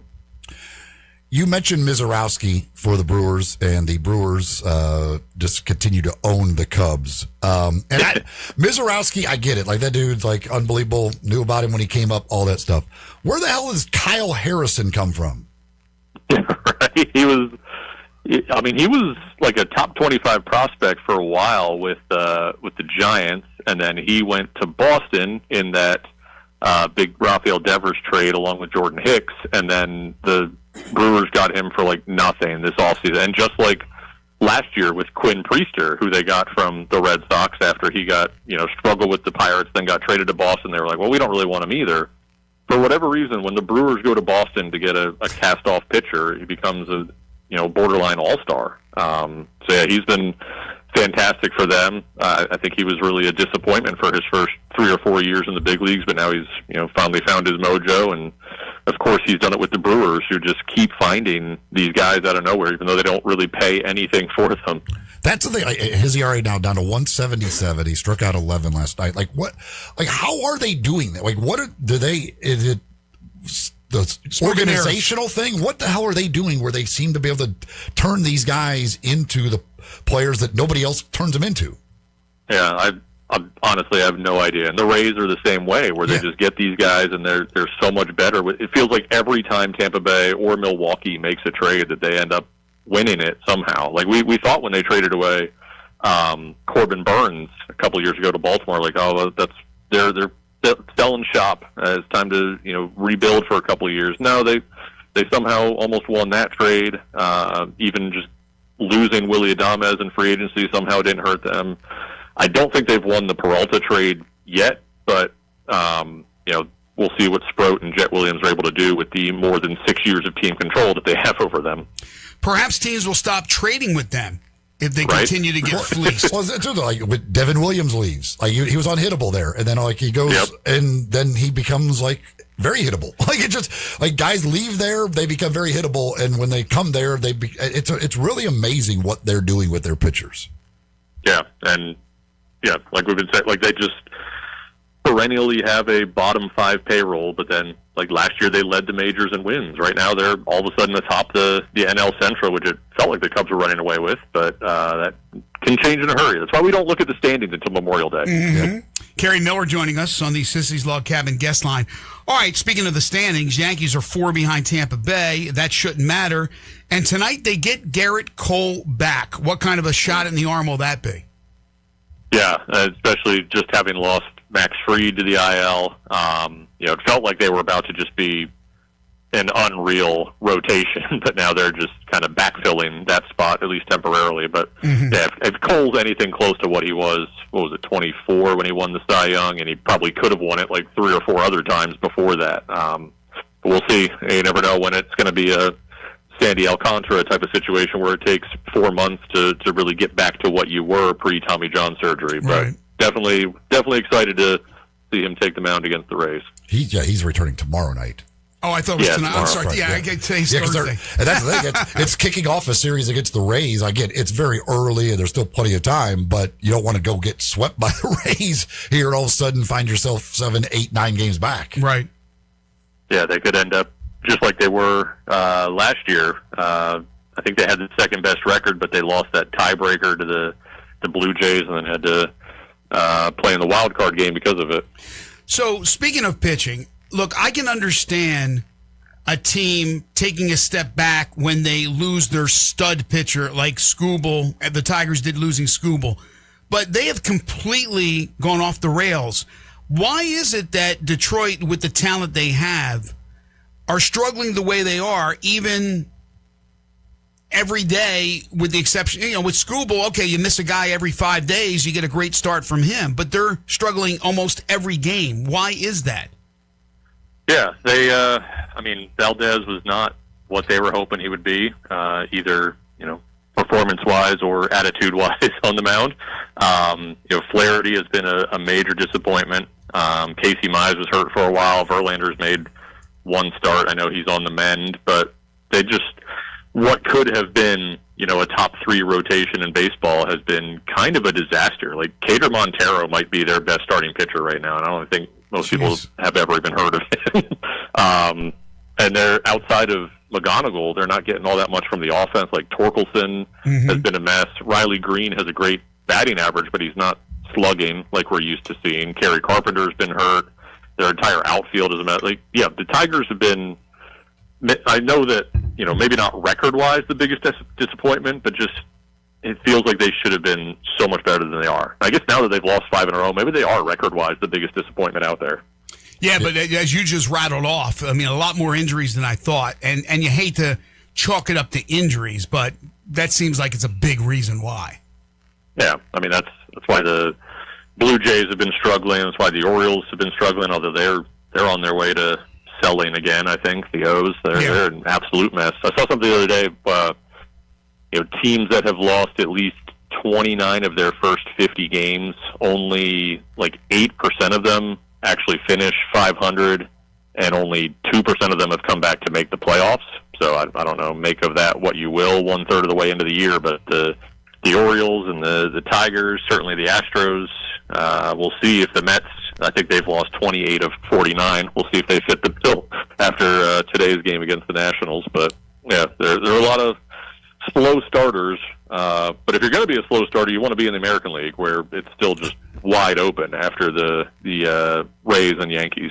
Well, that's what, I mean, it still amazes me to look at the standings of the American League, and you've got 5 teams over 500, and the A's and the White Sox are 2 of them. Yeah, as a Nationals guy, I look at our team. We're 500, and we're 5 games back in the wild card race. We'd be the 4 seed in the American League right now. It's a bummer. It is sort of a bizarro world, though. It just, with the White Sox and the A's. It just doesn't make sense. I mean, the Rays. Rays, White Sox, A's are 3 of 5 teams above 500. Yeah, but Rays are there every single year. I mean, every year. But the White Sox, you're right, Eli, the White Sox and the A's. So I saw something the other night, and I'm sure you saw it as well, and I'm trying to remember if I've ever seen it before, is by your boy James Wood, the inside the park grand slam home run. Now I've seen several times where it ends up being a triple and a throwing error, but I don't know if I remember it being an actual grand slam on an inside the park home run. Have you ever seen that before? I had not remembered, but of course Sarah Langs of MLB.com, she remembered or looked up, whatever. It was even a national. Michael A. Taylor had one like a decade ago. So we've seen it at some point in the past, but that was pretty wild. My favorite part was that Tyrone Taylor just maybe he thought, I forget who was playing left field that night. Maybe he thought he died when he crashed in the wall. He just stood there as the left fielder's like, go get the ball. I know, they froze. I mean, it was so strange. Of course, Woods got speed along with power, but like I said, I'm sure it happened, and that's proof that it happened, and I probably talked about that here on the show when that happened, but I don't remember that. So the St. Louis Cardinals are doing something now. Maybe this is happening at other places in Major League Baseball, or maybe that they are setting the stage for this to happen at different ballparks. But I don't know if you saw this. The Cardinals, what's that? The tarps off. Yeah, well, they're designating the upper right field bleachers, right, for these dudes with their shirts off. I think it's so genius because it's one, it's like, hey, we're doing something special for you, but it's really we're making sure these hooligans are away from everybody else, right, that are paying maybe higher dollars for their seats, from families. We're giving you a designated section, man. Go crazy, take your shirt off. I think this is going to become a trend. What do you think? Yeah, I think we've seen these from other teams, not necessarily the shirtless trend, but remember King's Court for Felix Hernandez out in left field for Seattle. Right. What was it? What they call the Judges Court or whatever at Yankee Stadium. It comes around every now and then where there's one section that just kind of goes nuts. But yeah, it's interesting. It's not very diverse. It's like 1,000 white dudes out there, but they're having fun. Hopefully they get some sunscreen because the sun is coming. They don't discriminate. You can go out there, take off your... Now, the problem is going to be if a chick goes out there and takes off... Now we're going to have a problem. But you're right about King Felix and Judge and all. But I'm talking about, this is pretty generic. It's not...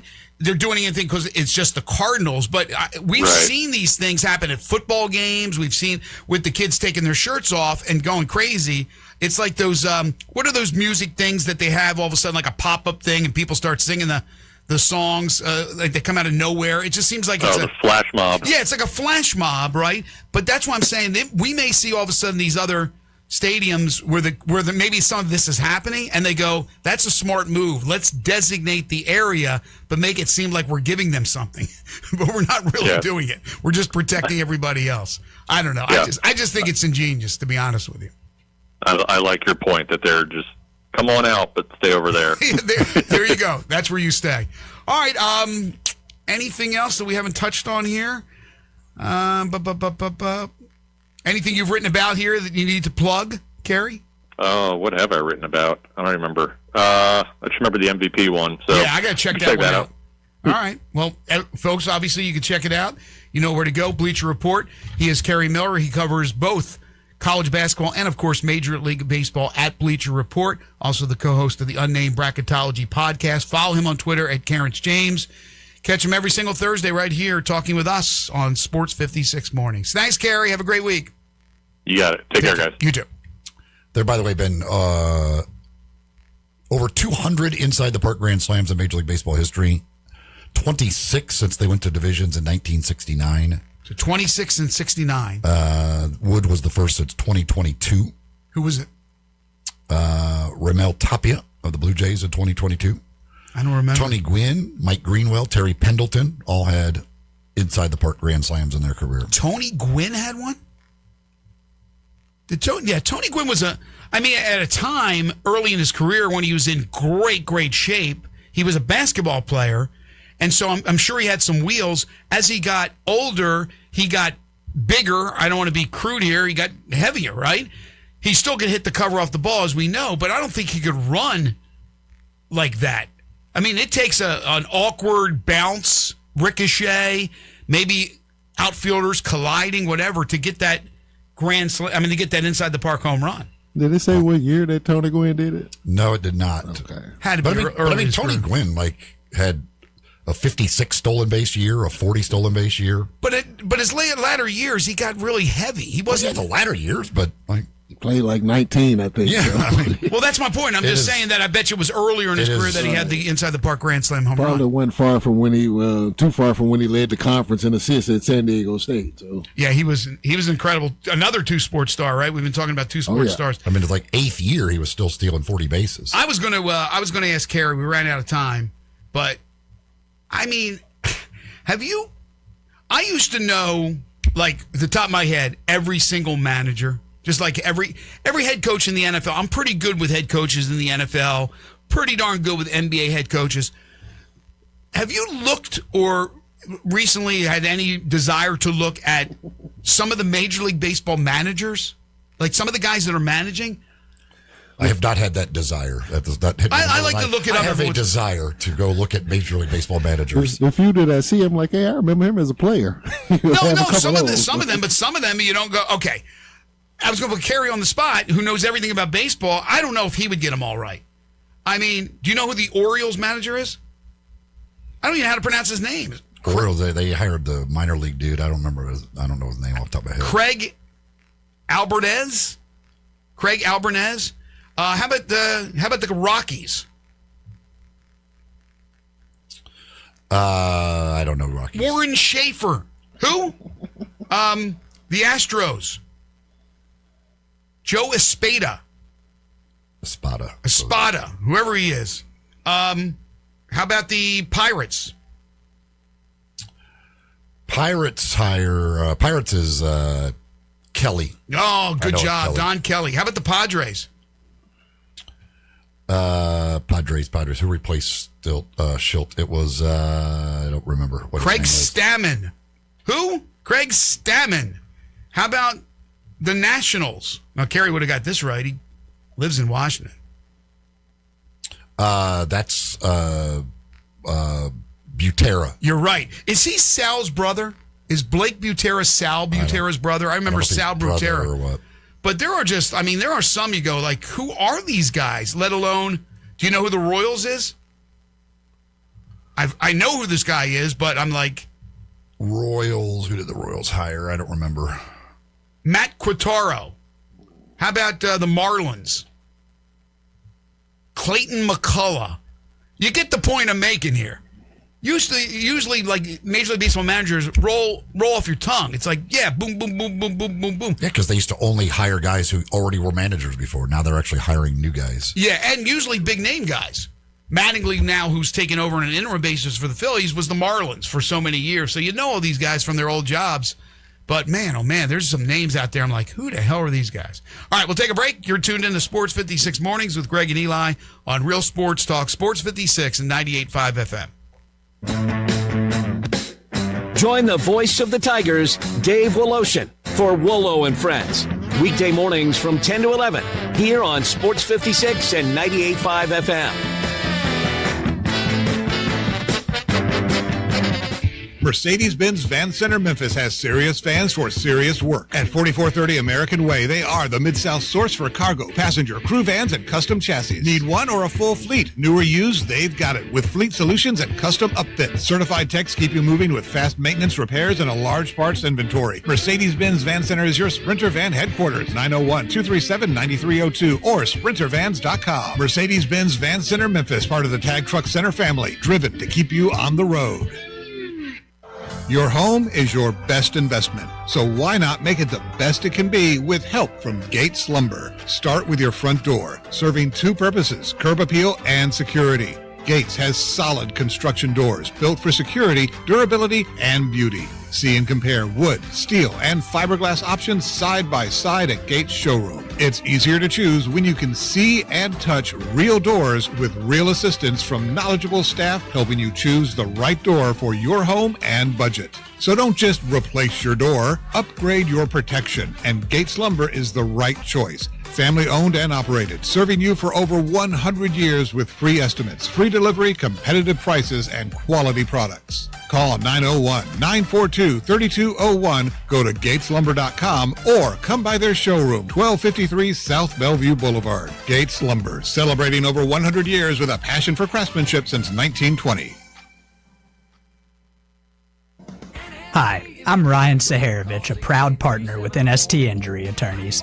For over 35 years, we've been fighting for Memphis families after serious accidents when insurance companies are trying to pay as little as possible. If you've been injured, the call is free, and you don't pay unless we win. NST is the way to go. Call 683-700. They've got the fight. NST is the way to go. Call 683-7000 or visit nstlaw.com. So you need to sell your house? I have the solution. Call 901-406-1101. That's 901-406-1101. Call my buddy Bill at I Buy Houses. Any house, any area, as is. It's literally as simple as that. Just pick up your phone. Call 901-406-1101. That's 901-406-1101. Call my buddy Bill at I Buy Houses. Guaranteed to close in 5 days. If you need to sell your house fast, call Bill at 901-406-1101. That's Bill at I Buy Houses. Memorial Day savings are happening at the Home Depot. Get up to an extra $1,000 off select top brand appliances like Frigidaire. Plus, get free delivery. Upgrade your kitchen with a fridge with an extra large ice capacity, a stone-baked pizza oven, or a dishwasher offering an extra fast 50-minute normal wash cycle. Save on appliances this Memorial Day at the Home Depot. Offer valid May 14th through June 3rd. U.S. only. Free delivery on appliance purchases of $998 or more. See store online for details.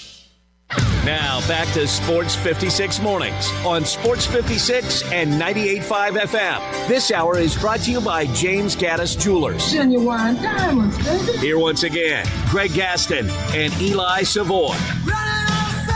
I don't know if they teach a speeding class at the University of Georgia, but this is absolutely ridiculous. Not only current Georgia Bulldog players, but so many former Georgia Bulldog players who have been arrested for speeding. The latest is Nolan Smith. Eagles linebacker Nolan Smith arrested last Friday, so we're just getting this information now, accused of speeding and reckless driving in Georgia in Twiggs County. According to notes taken by a member of the sheriff's office that night, Smith was clocked going, hold on to your hats, 135 miles per hour in a 70 mile per hour zone on the interstate at 10:41 p.m. He made bond, was released about an hour after he was booked. According to the sheriff's office, a court date for the case is set for July 14th. What in the hell is going on with Georgia and speeding? They like to drive fast. 135 miles per hour. Again, former players, current players. 135 is fast. That's fast. I don't have a desire to go 135 miles per hour in a car, especially not on a highway where anything could be in the road or jump out in front of me. There's a deer. Boom, you're dead. I mean, that is. I don't know what the fastest I've ever gone in a car is, but I have no desire to ever be going 135 unless it is on a very controlled area. It kind of reminds me on Too Fast, Too Furious where Ludacris was like, yeah, I just went 120 going into the wall. Just said it so casually, like, huh?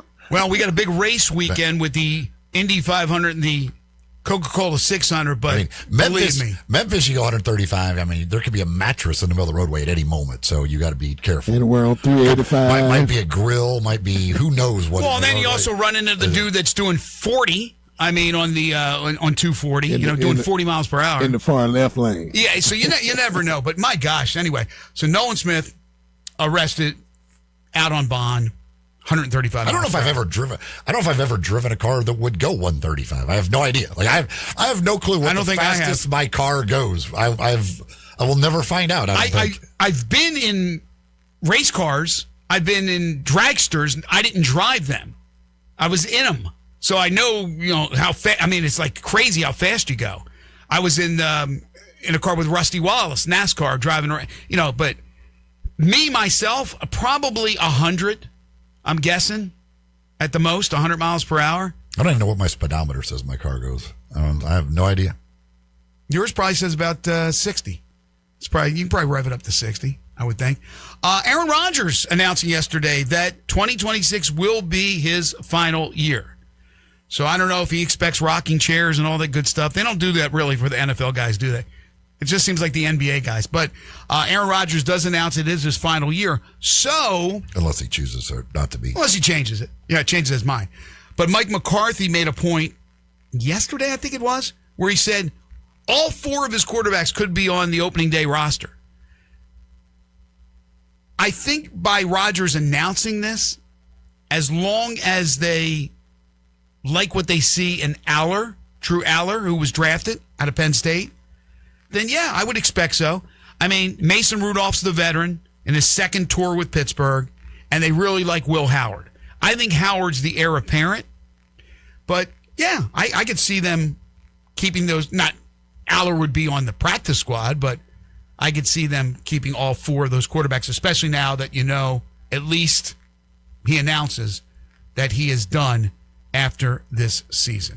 All right. I've actually got some, I think it's Bet Online that has some good odds on some Aaron Rodgers future stuff. That's pretty funny. Okay. We'll get to that when we come back. Also, the latest on Memphis basketball and Fred Smith. We'll take your calls and texts on the Sissy's Log Cabin listener lines at 901-360-8255. We'll get back into some NBA as we opened up the show with that.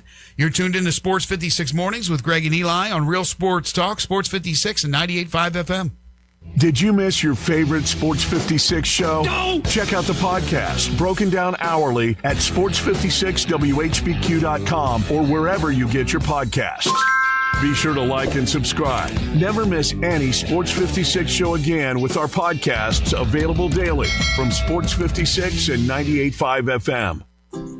Is your wife asking you to stop eating junk food? Well, we have you covered at Humdinger's. It's quick and it's healthy, and most important, it tastes amazing. With many choices from salmon salad to rainbow trout and grilled asparagus. Come visit us for lunch at Humdinger's, 6300 Poplar Avenue.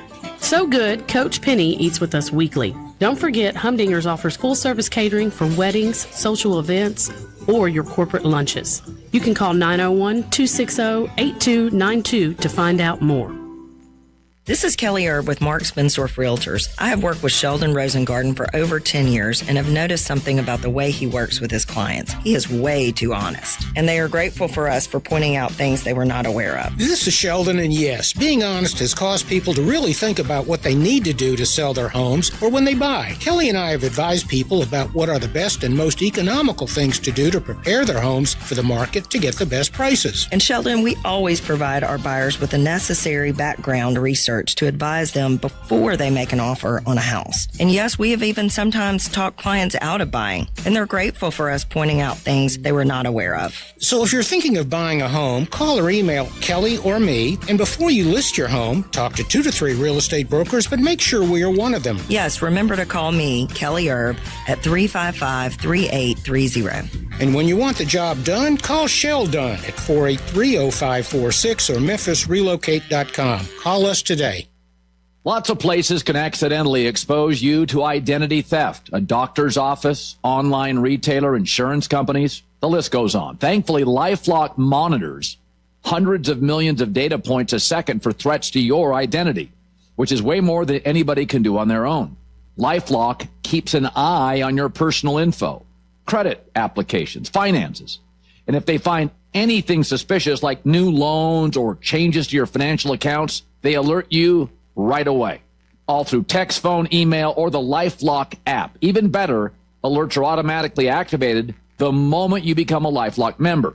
No extra work on your part. So get the alerts that can make all the difference. Join LifeLock now and save up to 30% on your first year with the promo code HERD, H-E-R-D. Call 1-800-LifeLock or go to LifeLock.com and use the promo code HERD to save 30%. LifeLock. Terms apply. This traffic brought to you by Old Dominick Distillery. Come for the spirits, stay for the experience. Cheers to Memphis. Learn more at olddominick.com.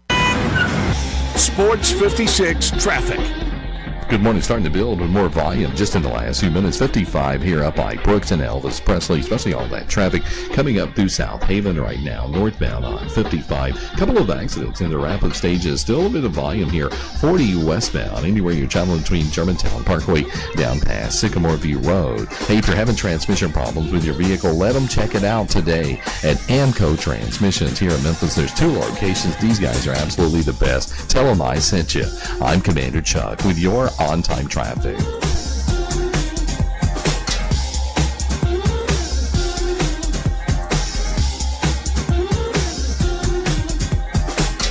We are Sports 56, WHBQ Memphis, and W253DF Memphis with Brett Norsworthy and Bryant Dacus. Weekday afternoons from 3 to 6. Now back to Sports 56 Mornings. Morning. On Sports 56 and 98.5 FM.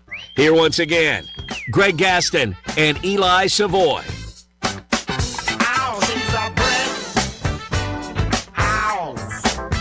Welcome back, everyone. 9:03 the time. Our final hour today here on Sports 56 Mornings, the Thursday, May 21st, 2026 edition. Greg Gaston, Eli Savoy, and Jay Ham. We're live and local, broadcasting from the Family Leisure Studios. Family Leisure, they got the Memorial Day sale going on right now. Check it out at 2120 Whitten Road, just north of I-40.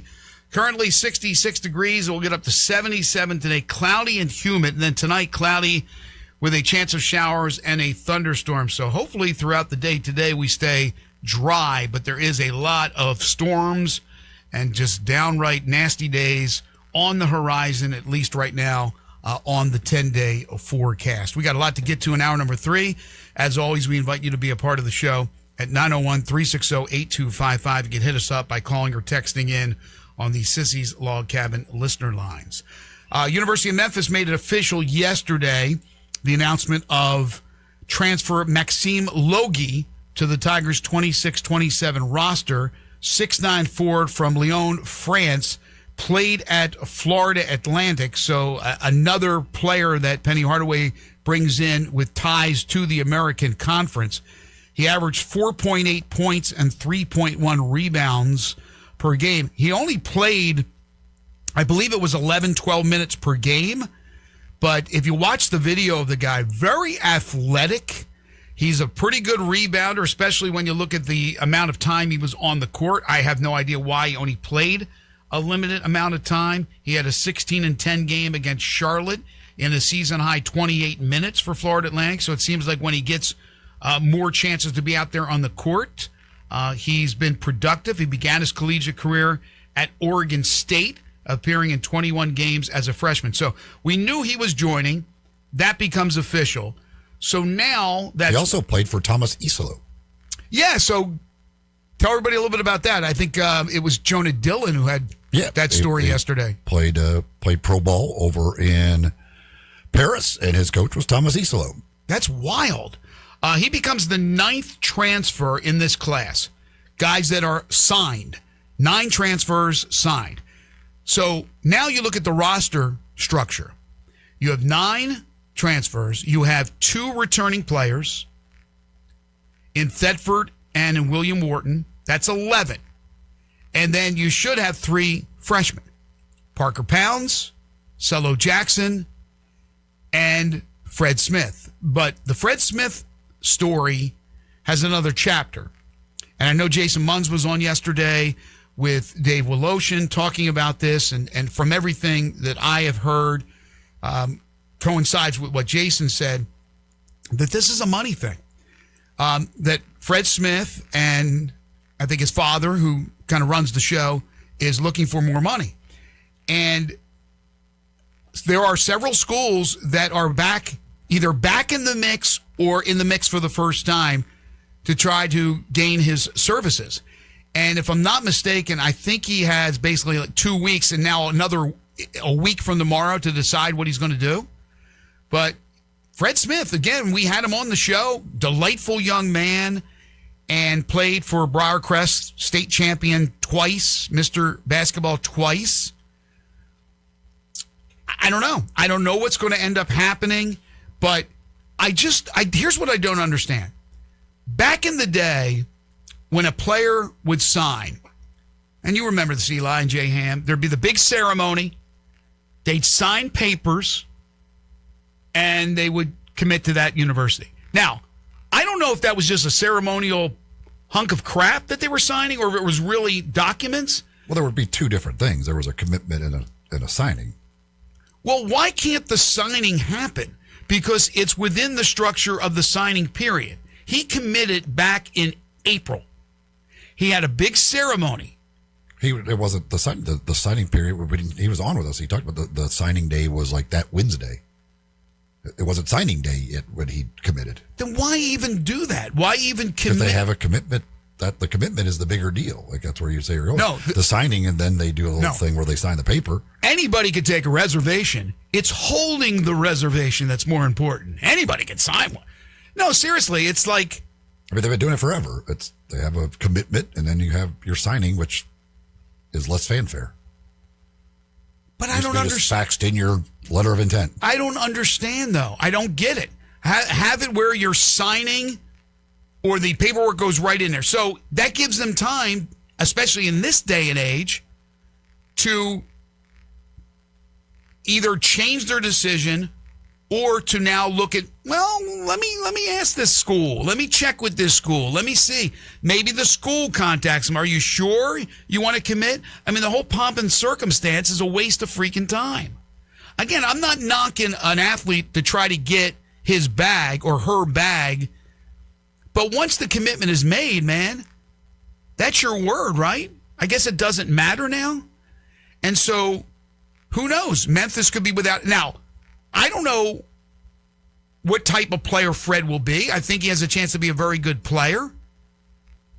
Sort of a tweener. I don't know if he would be a starter for Memphis right off the bat or he'd be a rotation player.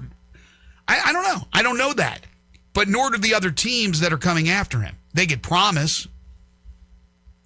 But this is all about trying to get more money.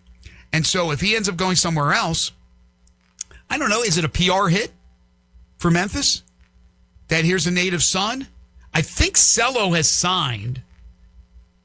You know, Parker's coming to Memphis, but this was the third of the local guys, not counting Thetford, who's a local guy, who will be playing his second year with Memphis. And it's just, I don't know. The whole thing's weird.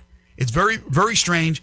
So I think maybe in another week or even sooner we'll find out. But I know for a fact that there are some schools now that have either reopened or for the first time have looked into possibly signing Fred. And we'll see what happens. Yeah, I mean, it's a little different now because of the money. Back in the day, you made your verbal commitment, and some guys did change their mind, but there wasn't as much reason to change your mind. Once you verbally committed, you probably were going to go through and sign because there wasn't absolute bidding. I mean, there may have been some little bidding wars going on among some stuff, but you generally kind of knew what those under-the-table offers were, and you made your decision based off of that. Now, it changes because teams may find more money in their budget. They may lose out on somebody else that creates more money than they now have that they could come back at you with and say, hey, wait a second, we just freed up an extra whatever, and throw that at you before you actually sign. But the verbal commitment has been a part of committing in college for forever before actually signing. No, I understand that. It's a different ball game now. Now it's just like, get it done, man. You make your announcement, sign your paperwork, boom, you're committed. To have wiggle room nowadays could be detrimental. And again, whether or not he stays or goes, whether or not it's a big deal if they lose him, it's just a little bit of a PR hit, certainly, if you're not able to retain him. Especially if it's somebody else within the conference that gets him. I think Ole Miss may be back in the mix for things with Fred. So we'll see. We'll see what happens with that. I mentioned earlier or before the break about Aaron Rodgers and the odds from BetOnline. For his odds to end up not retiring, yes is plus 550, no is minus 1,000. So if you think he's going to change his mind, you could get plus 550. Okay. Which isn't. It's good. That's pretty good odds because I think there's a pretty decent chance he decides to come back. I don't think he's coming back because this is Aaron Rodgers after all. He learned well from Brett Favre in a number of areas. This is one of them. Yeah, but okay, he's pretty good at just being able to do things on his own terms, and he decided he wanted to come back for another year. He's how old now? He'll be, 42? I think he'll be 43, I think. I would not. I understand what you're saying. He said he thought before last year, he said he thought that was his last year. I thought he was coming back. Who am I? I thought he was coming back. Maybe it was a guess, but this time I think him saying it, and again, you can't hold these guys. He said before last year, he thought that was his last year. He thought, but this one, he's very demonstrative about it, saying this is it. Said this is it. He didn't go full Kenny Loggins, this is it, make no mistakes about it. But I think he's retiring at the end of the year. So what do you get if he stays retired? What can you make? The no is minus 1,000. Oh, jeez. So they're like me. They believe that. Will Aaron Rodgers be benched during the season? Yes, plus 300, minus 500. Okay. And it cannot be injury related. They say benching is defined as removed from a game and doesn't start the next game. That's not out of the realm of possibility. This goes back to whether the Steelers can protect the guy. If the Steelers can protect Aaron Rodgers, can keep him upright, Aaron Rodgers can still throw. He can still throw hard. He can still throw deep. He's very accurate. But I don't know. That one could happen. Plus 3 bills, plus 300. What will Aaron Rodgers do first during the 2027 season? 27 season? Okay. Act in a movie or TV show is the favorite at plus 150. Join a TV broadcast team at plus 275. Mm-hmm. Host or co-host a podcast at plus 350. Announce pregnancy at plus 600. Create a cannabis or psychedelics company at plus 650. Which I kind of like that one. Buy a pro sports franchise plus 2,000. Become a State Farm insurance salesman at plus 5,000. or work for the CDC at plus 5,000. Oh, jeez.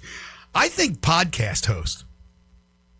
That man is going to have products at Cole's Dispensary in Steele, Missouri. I kind of like the Nice create. plug. Nice I kind plug. of like the create the cannabis psychedelic stuff. I could very much see that out of that group with his craziness. He could go in with some other people and something like that. But I think before he even does that, podcast. The Aaron Rodgers podcast. It's an easy lane. He can just find out. He can get one of you guys to help host it with him and then rock out. See, he'll do things like, he'll go full Bryson DeChambeau. The moon landing was fake. He'll go full Kyrie Irving. Was he the Earth isn't round? Yeah, the flat Earth deal. He'll go crazy. It'll be like crazy conspiracies with Aaron Rodgers. And respect to Kyrie because he's standing on that Earth being flat. Matt texts us, I could see him being a politician. No way. I don't know. Like, he's so weird. To me, I don't think Aaron wants to be in the public eye. Right. But a podcast, you could just do it in your home and kind of come in and out with that. Yeah, you're not dealing with people. Maybe one person helping you technically. I actually have like 2 or 3 things on that list that he probably put together and do. Yeah, he may do it. He may do a few of these. By the way, not to get off topic, but we were talking about this yesterday. Where does Tony and Zebo tape their podcasts? I would assume here. I just don't know where. So the assumption was Parsons was here. Probably so. Because he was there with them. Right. It wasn't like he was in a split screen. Right. I don't know if they have a central location where they just do some. I mean, we're talking 2 Midwest guys, so I don't know if I don't know where they I was wondering if it was in Memphis or not. I would almost bank it is in Memphis though. So one other one that this is to me the most amazing thing about Aaron Rodgers is that we still don't know who his wife is. Like how is that even possible? I don't understand in today's world how a celebrity of any kind can keep their wife's identity secret for this long. Malcolm Jamal Warner, Theo Huxtable from the Cosbys, right? When he passed away last year, a lot of people didn't know he was married. Really? Found out it was like, where did his wife all of a sudden come from? Found out been married to the woman for years. Oh my gosh. That's crazy. That's crazy. But that is also Malcolm. This is Aaron Rodgers. Aaron Rodgers can't walk down a street anywhere without being recognized. Like Malcolm Jamal Warner could walk down streets without people knowing who he is. Well, yeah, in this generation, but yeah you know. But like Aaron Rodgers, literally, anywhere you go, like you are known. Like how in the world? And we have TMZ everywhere. Like they're how in the world he has been able to keep the identity of his wife a secret? Do we know for sure he's married? That's a good point. Maybe he says he's married, wears a ring, but he's not really married. That's a good point. He got a little manti-tail wears a going ring. on. I mean, That's what I'm saying. He's trying to fool everybody. He's the kind of guy that would try to do something like that. Pull the wool over the eyes of everybody. For what reason? Because why do you act married? Because he's aloof. He's better than everybody. But why what does acting married have anything to do with that? Oh, just to shut up people that have him going crazy to try to find out who his wife is when there's no wife. They're going nuts. TMZ sending out people. It's like, there's no wife. We can't find a woman here. And he's laughing. It becomes a game for him at that point. Right. But they have, will the identity of Rodgers' wife be revealed during the 2026 season? They have yes at plus 200, no at minus 300. I'm telling you, I'd go no minus 300. It's a fake. There's no real wife. Minus 300, man. I mean, Manti-Te'o has a documentary about doing stuff like this. Well, no, but that's him being catfish. That isn't creating an imaginary wife and saying you're married. But even the reversal of that, it's just the thought of it is hilarious. Well, Rodgers is a perfect candidate to do something weird like this. To like, man, I'm going to have these people just running around with their heads cut off, trying to find who I'm married to when I'm not even married. Right? There's nobody that can step forward. If there's no wife to step forward to say, no, I'm married to Aaron Rodgers. And he's completely entertained by this. That's the thing that I'm laughing at. Yeah, look at these idiots running around. I'm telling you, he's that kind of guy, man. It's just like, I'm better than you. I'm going to make you look like idiots. I'm smarter than you. That's why I think he's going to do a podcast. It sounds like something that people with money that are bored that they would do. All right, a couple of other things before we take our next break. I saw this. I think Hawkins had this. I didn't get an email or anything, but we know there's the return of tennis professional tennis to Memphis. Obviously, the racket club is long gone. But the WTA, the Women's Tennis Association, will have an event over at Leftwich. And it's the WTA 250 Memphis Classic. It'll be taking place the week of July 27th. So another event that's coming to Memphis. Pretty excited about that. And Jeff, I think, had the story that on Saturday the 25th, I guess in conjunction with this, there will be an exhibition match featuring a couple of former, well, I don't know, I guess, is John Isner still active? I'm not sure if Isner's active. I know Sam Querrey's not, but Sam Querrey and John Isner, who played in the tournament in Memphis. In fact, Querrey, I think, has won in Memphis when it was over at the Racket Club. Long gone now. They'll play an exhibition match on Saturday, July 25th at 7 p.m. The evening is also going to feature Stevie Johnson. So there you go, a bunch of pros or maybe former pros that'll be involved in ushering back professional tennis, not the men's tour, but the women's tour to the city of Memphis. That will be cool. And then also, golf news yesterday, Brandt Snedeker on the McAfee Show announcing two of his vice captains for the President's Cup, which is coming up this September. He announced Jim Fiedek, who will be this year, or not this year, but the next Ryder Cup captain for the U.S. He'll be an assistant or a co-captain, vice captain, whatever they call it, for the United States in the President's Cup. And Keegan Bradley, who was the last U.S. Ryder Cup captain, he's also been named to Brandt Snedeker's staff.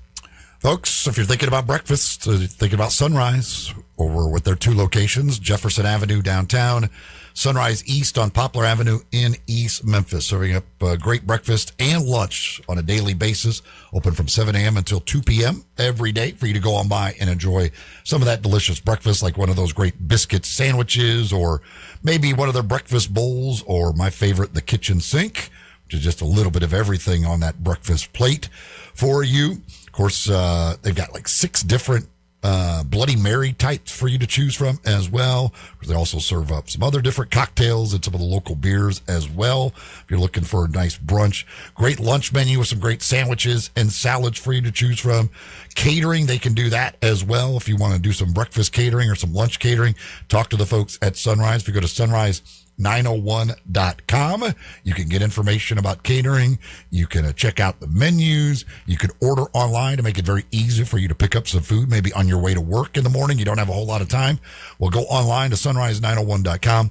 Place that order online. When you get there, you pop in the side door, you grab your food, and you are on your way. Very, very easy way to get some of that delicious breakfast on your way anywhere in the morning with the folks at Sunrise. Again, 670 Jefferson Avenue. That's the downtown location. Sunrise East, that's 5469 Poplar Avenue in East Memphis.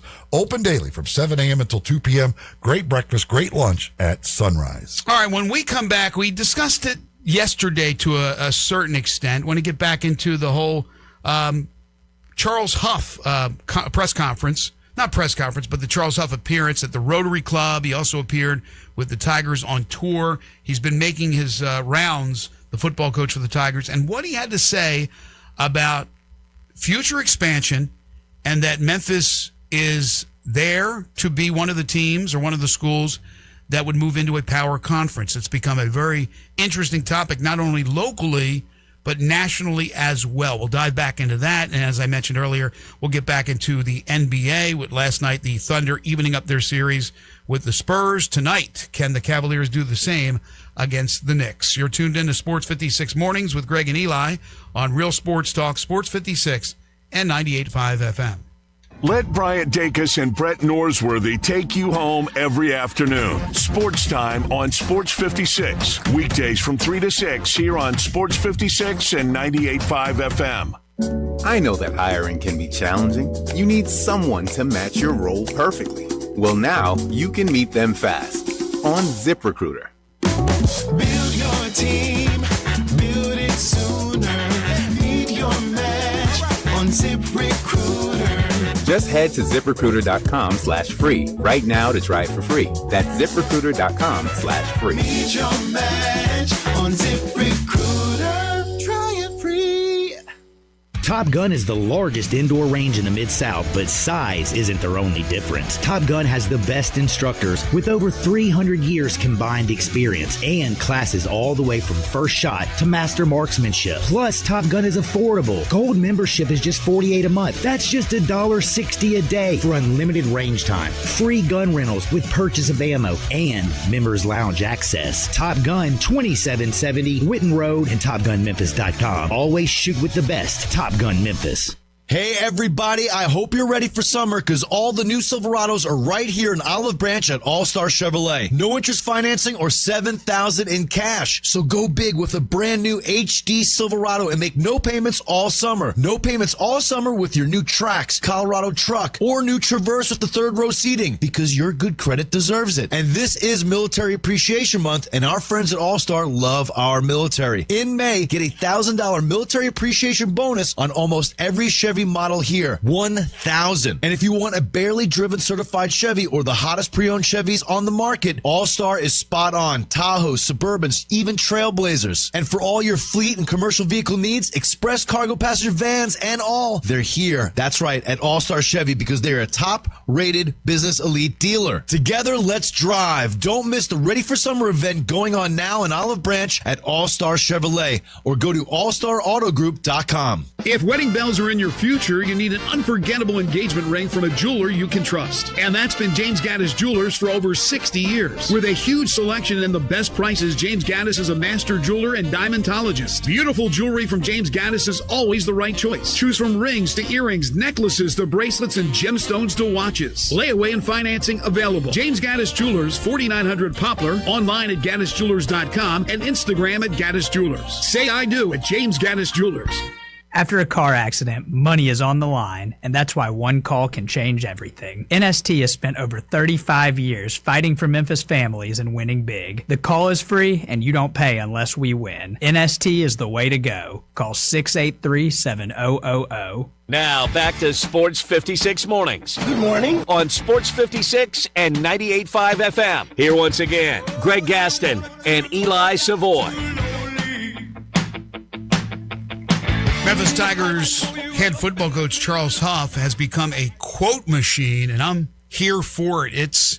It's been very entertaining to listen to Coach Huff since he's taken over as head coach of the Tigers. Has not coached in one game yet, but on the Tigers on tour stop on Tuesday in Germantown, this was a pretty interesting quote.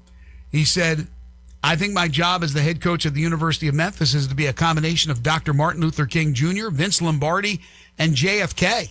That means I've got to be able to be immersed in the issues of our community. I've got to be immersed in the issues of our athletic program, and I've got to coach football at a high level too." I mean, like I said, he was at the, I said this the other day, he was at the St. Louis Men's Club speaking, and I had guys come up to me the next day when I ran into him at, I was at Galloway playing golf. They said he was a breath of fresh air. It's great to hear somebody like that. He has so much confidence in himself. But the big one, of course, that has become a story outside of Memphis is what he has said about the possible realignment of conferences and Memphis being in a power conference by 2028. And he didn't guarantee anything. He said basically you got to immerse yourself in this, and then you kind of you talk yourself into it. If you talk it in, what did he say exactly? You speak it into existence, and that's fine and dandy. I love the goal of not only him but that administration to get there. As we talked about yesterday, I don't see any kind of expansion by 2028. I've always said it's going to be probably when the next TV contracts are done. They'll start talking about those, and who knows if contracts will be ripped up and rewritten with everything that's going on right now, if they're going to end up going to an expanded playoff, 16 teams, 24 teams. I don't know. The whole thing kind of is up in the air. It's a little bit of a mess. And then are we going to is it possible still that we have a breakaway of the power conferences or just a breakaway of the SEC and the Big Ten? There's so many things that are out there that we just don't know. We don't have the answers to. But with the Tigers and moving into a power conference, you can want it all you want, and you can put yourself in a position all you want, and that's what they're doing. And you can try to speak it into existence, but you have to have that you have to have that conference wanting you. And what happened with the Big 12 was sad, to be honest with you. Memphis put a great offer on the board, and for the reasons I've been very vocal about, they said no. I don't know about the ACC. And you talked about this the other day, that by the time there's more movement, who knows if the SEC goes and plucks 4 from the ACC. Will it still be the ACC we see today? Will the ACC be depleted like the Pac-12, which has been reinvented, but much to a smaller scale than what it used to be? I don't know. I love the positivity. I love the confidence. I don't know where we are, though. There's just too many unknowns right now in collegiate athletics. Again, I mean, the ACC is the most likely thing because those exit fees start reducing year by year going forward. And there's been obviously a lot of talk through the years about the Florida States and others, Clemson possibly leaving. And once those exit fees get down to something that is more stomachable, could they possibly leave? Would the SEC or Big Ten go after them? That I still think is the most likely scenario for Memphis to move into a power conference would be that going on in the ACC. When that might happen, I don't know. Again, it's every year you wait up until 2030, those are reducing, and then once it hits 2030, that exit fee levels off till the end of their rights fees in 2036. But I still think that certainly there is that possibility a couple, 2-3 years down the road or whatever, when those get to a little bit lower number for those schools to possibly look once again at getting out and going to the SEC or the Big Ten. And I think the SEC, the most likely of those destinations. All right, let's look into the crystal ball. 5 to 10 years from now, are we going to have all these questions settled, answered? Are we going to have more of a structure? And what will that structure be? When we're looking at college football, let's say college football, 5 to 10 years from now, what is it going to look like? That's a good question. I have no idea. There could be, by that time, it could just be the Big Ten and the SEC with their 20 teams each that are doing that make up basically the highest level of college football. But if they go to the 24 team playoff and everybody kind of settles on that may very well keep them from breaking away, and that keeps everything together. But until that dispute or until this whole thing is settled between the SEC and the Big Ten and what they're going to do as far as the playoff is concerned, then I don't know that anybody knows for sure. And there's also the question of whether Congress is ever going to actually step in. It appears they don't seem to be willing to do so, and it's tough to get them. Getting political parties to agree is harder than getting the SEC and the Big Ten to agree. That's for sure. That's right. In this country, it is not a good time in our country, and I don't know that that's going to change anytime soon as far as trying to get people to agree really on anything. So I don't know. I have no idea what it's going to look like in 5 to 10 years. Yeah, that was going to be my next question. Will we have congressional assistance where they will determine most of the rules and regulations that they will abide by? The other night, because these schools continue to tell you what they're doing right now is not sustainable. Right, we hear that every day. They don't have this money. Like, they are spending money they don't have, basically. They're tapping into reserves and everything else, and so unless Congress does step in and come up with something, I don't know what happens. At some point, these universities have to say, listen, we don't have that money. We have to cut back on what we are spending because we just don't have that money. And maybe it leads to more programs being cut. I mean, we talked about Arkansas where they got rid of the tennis program. Now they reinstated the tennis program. There's others have cut some tennis. Wichita State. There's been tennis programs cut elsewhere. There's been other programs. Does it lead to these schools if there's nothing set by Congress and it just continues to be the way it is, and they continue to overspend on football and basketball because those are the sports they know they have to stay competitive in? Does it come at the expense of other programs? And they they say that spending $3 million on this program isn't worth spending $3 million on this player in football. That's basically the decisions you start making. And most of them, I would say, would probably go towards the player in football. But I don't know. There's so much unknown. I don't think anybody has any clue what 5 to 10 years down the road it's going to look like. Jackie Sherrill, I bring it up again, years ago on Sports 56, said we will have a breakaway of 4 power conferences of 20 teams each, and that is going in that direction. We have 4 power conferences. They haven't broken away yet. They don't all have 20 teams. In fact, nobody has 20 teams yet. I don't know if he was clairvoyant or a savant of some sort or just a big old guess, but I think that's what is going to happen. I believe it won't be the breakaway of the SEC and the Big Ten for reasons. What was it, the Iowa State AD that came out the other day and said what he said? Mm-hmm. Because it's all sports. Not breaking away with just football. It's all sports. There will be 4 power conferences of 20 teams apiece. That's 80 teams. And that will be whatever you want to label it. That's Division I football or Division I sports. That's it. 80 teams, that's it. And that's why Memphis is trying to put themselves in a position. They may not think the way I think, but they're trying to get themselves in a position knowing that if you are part of that, you're in great shape. Unless, of course, the Big Ten and the SEC did break away, which I don't think is going to happen. So right now you have 16 teams in the SEC, you have 18 in the Big Ten, you have 16 in the Big 12. The ACC has, do they have 17 teams?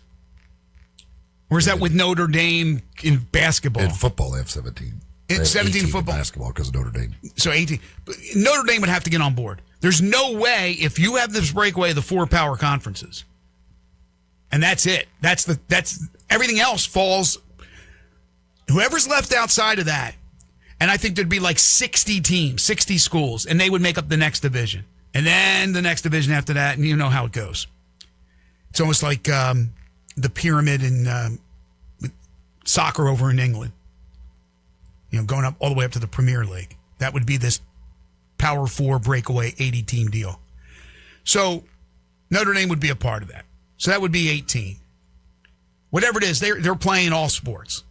You're getting 20 teams that's playing all sports. And when I say all sports, I'm talking about basketball, football, the main sports.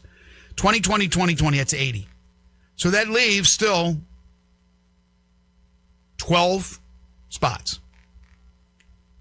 Will you be one of the 12 spots? Because that's where I think in 2036 or maybe even earlier, we're going to be at. And again, you can call it whatever you want to call it. The grand poobah of collegiate sports, but that's what we're going to have. And they're going to have humongous contracts with networks, streaming networks. Everybody's going to have a piece of the pie. Whether the playoff goes to 24 or not, I don't know. I mean, if you have 80-24, you're getting basically more than a quarter of the teams in the playoffs, but I think they're fine with that. I think that's the direction we're going in. That's just my opinion. I just don't think it's sustainable. We talk about not being sustainable. Well, it's certainly not going to be sustainable for schools that are outside of the power conferences. That's why some are already getting rid of some of their sports. Some are doing all right financially. And Memphis is doing pretty darn good financially. But, again, what's sustainable? Well, it's sustainable if you're not trying to compete at the highest level. If you're not willing, if you're not overspending. But that's why I'm saying that those schools will fall into a different tier. Whether they interact with that 80-team tier, I don't know. As far as games, I don't know. Maybe not. I don't know. But it's going to be separate. The way it's separated right now between FBS and FCS, there'll be a separation between those 80, that next level, and then whatever the FCS is that drops down. But I think some of those schools will jump into that second level. There'll be a lot more schools that'll be involved. And they'll have their own playoff, and they'll have their own championship. But it's not going to be at that top tier. That's the way I think it'll happen. Folks, take your basketball skills to the next level at Shoot 360 Memphis, a revolutionary basketball training facility. It combines cutting-edge technology with gamification and provides instant objective feedback with hands-on, one-on-one expert coaching. Players of all skill levels are invited, and players of all skill levels have participated in Shoot 360 Memphis or other Shoot 360 venues across the country. Even NBA players like Steph Curry, Klay Thompson, and others, they have used the Shoot 360 method. At Shoot 360 Memphis, you can join on a monthly basis. You can join both locations, including the original. That's in Collierville, 85 Market Street. You can call them for more information or just stop by, ask them for a tour, 901-316-5500. Now, at the Collierville facility, it's been cut down. So basically, you have, which I think is the most important thing, the shooting bays with the Shoot 360 technology. When you step in, you get your shots up. You get the analytical feedback every time you put up a shot. It's going to tell you your arc, your depth, left, right, where you're hitting the higher percentage of shots. It's really, really cool if you haven't checked that out yet. Now, in Cordova, that's all the bells and whistles. 50,000 square foot facility. That number's 901-779-3176. If you want to just stop by and ask for a tour, just stop by. Big Orange Road is where they are located. The future of basketball training is here at Shoot 360 Memphis. We're talking some NBA when we return. This is Sports 56 Mornings with Greg and Eli on Real Sports Talk, Sports 56 and 98.5 FM. Sports 56 and 98.5 FM. Available locally on your radio dial as well as around the world online at sports56whbq.com. Take us with you everywhere by downloading the Sports 56 app. And at home, just say, Alexa, play Sports 56. Wherever you are, it's easy to stay tuned to Sports 56 and 98.5 FM. Moving is stressful, but Black Tie Moving can take the worry out of the process. Whether you're moving across town or across country, moving your home or your office, your personal moving concierge from Black Tie Moving will work with you to design a plan that perfectly fits your budget and needs. And they're available 24/7 to answer any questions you have. Give Black Tie Moving a call at 901-316-6196 or go to blacktiemoving.com/Memphis to get your personal, no obligation quote from the moving experts at Black Tie Moving. The summer sticker sales event is on at Gossett Kia on the Pike. Take your pick, 2026 Kia Sorento LX or 2026 Kia Sportage Hybrid LX, $297 a month. 2026 Kia K4 LXS, only $219 a month. 2027 Kia Telluride S, we Gossett, $449 a month. All 24-month lease and $39.99 to its signing. Plus, Gossett Kia on the Pike's got 2026 EV9, $12,000 off MSRP or 0% for 60 months available, and every Gossett Kia comes with Kia's 10-year, 100,000-mile powertrain limited warranty. Come see Bobby J and get your new Kia today at Gossett Kia. 1900 Covington Pike, online, KiaCovingtonPike.com. If you want it, we Gossett at Gossett Motor Cars. All 650 acquisition fee, 26 Kia Sorento LX, TG 453,494, MSRP 34,280, hybrid D 727,170, MSRP 31,865, K4T 33,0941, MSRP 24,825, Telluride VG 005,288, MSRP 44,510, includes all rebates and incentives, must finance through KFA, excludes tax title and license with approved credit, dealer stock only, see dealer for complete details, offer valid through 6/1/2026. Old Dominic Distillery is pure Memphis spirit, all the way from the winning atmosphere at their downtown distillery to award-winning craft spirits. And there's always something happening. Saturday, May 23rd, you're invited to Old Dominic's Crawfish Boil. Rock out to music by the Risky Whiskey Boys. Eat big and wash it all down with a craft cocktail or local beer. Old Dominic Distillery. Come for the spirits, stay for the experience. Cheers to Memphis. Learn more at olddominic.com. At Jason's Deli, when you're dining in or picking up curbside, you can expect wholesome food and no surprises, just delicious sandwiches, crisp salads, and quick quality meals made with the freshest ingredients and no artificial trans fats, MSG, high fructose corn syrup, or artificial colors and dyes. Around here, a lot of thought goes into what we put into our food and what we take out of it, because you're not just taking a bite, you're getting a taste of who we are. New items are constantly being created to expand our menu for all tastes and special diets with vegan and gluten-free options available. Convenience and on-time delivery you can count on. It's just a click away at jasonsdeli.com, so whether you need to feed 5 people or 5,000, the team at Jason's Deli, they have the credentials and the commitment to keep you satisfied. Freshness is nearby at Jason's Deli with locations at Ridgeway in the Park Place Center, Poplar and Highland, Germantown Road in Cordova, and on Goodman Road in Olive Branch. Jason's Deli. It's wholesome food and no surprises. Now back to Sports 56 Mornings. Good morning. On Sports 56 and 98.5 FM. Here once again, Greg Gaston and Eli Savoy. I'm laughing. Their Awful Announcing has a story about this broadcaster, NFL broadcaster, guy by the name of Bill Rosinski. The Baltimore Ravens recently, John Sandusky. No, not that John Sandusky. John Sandusky, the Baltimore... Jerry Sandusky. I'm sorry, Jerry Sandusky. Yeah, my mistake. Jerry Sandusky. That's his name. And he caught it for years and years. Jerry, real nice guy. I know. I knew of him when I was in Salisbury, Maryland. He was in Baltimore. He's the Jerry with the G. He's Jerry with the G, but he would get a lot of... He talked about that, and it was tough for him. But anyway, he just retired. Longtime Ravens voice. So this Bill Rosinski decided to pursue the job. Rosinski has called NFL games for decades with ESPN Radio, Westwood One, the Falcons, the Panthers.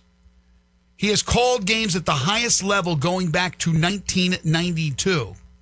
So he tweets out, "The Ravens are looking for a play-by-play voice. I applied for the position and got this response. I've been the voice of 2 NFL teams and all this stuff." He said, the requirements line had me laughing. Oh, well, I tried. Here's the letter he got back from the Ravens. "Thank you for your interest in the Baltimore Ravens. Hello. Thank you for your interest in the play-by-play announcer and voice of the Ravens opportunity with the Baltimore Ravens. At this time, we have decided to pursue other candidates whose background and experience are more closely aligned with the requirements of the position. We appreciate the time and effort you put into interviewing with us. We enjoyed getting to learn more about you as well as share about our team and organization. Please continue to monitor our website for future opportunities." Yeah, I'm sure they looked at his resume. That is AI, right? That's a robot. I mean, come on. That dude is, I'm not saying the guy deserves to get the job, but he's more than qualified to get the job. Absolutely ridiculous. This is on 3, because I guess today is 100 days until the kickoff of the college football season. So they released their top 100 players for college football this year. Mm-hmm. Trinidad Chambliss, number 45. Seems low. Very low.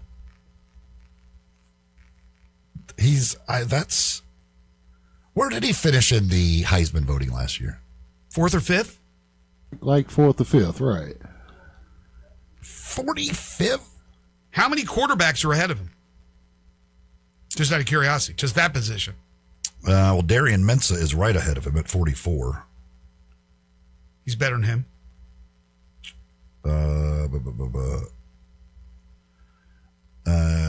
Jaden Mayava at USC is at 31.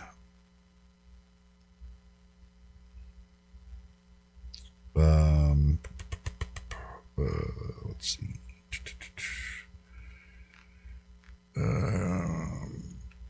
Lenora Sellers is at 22.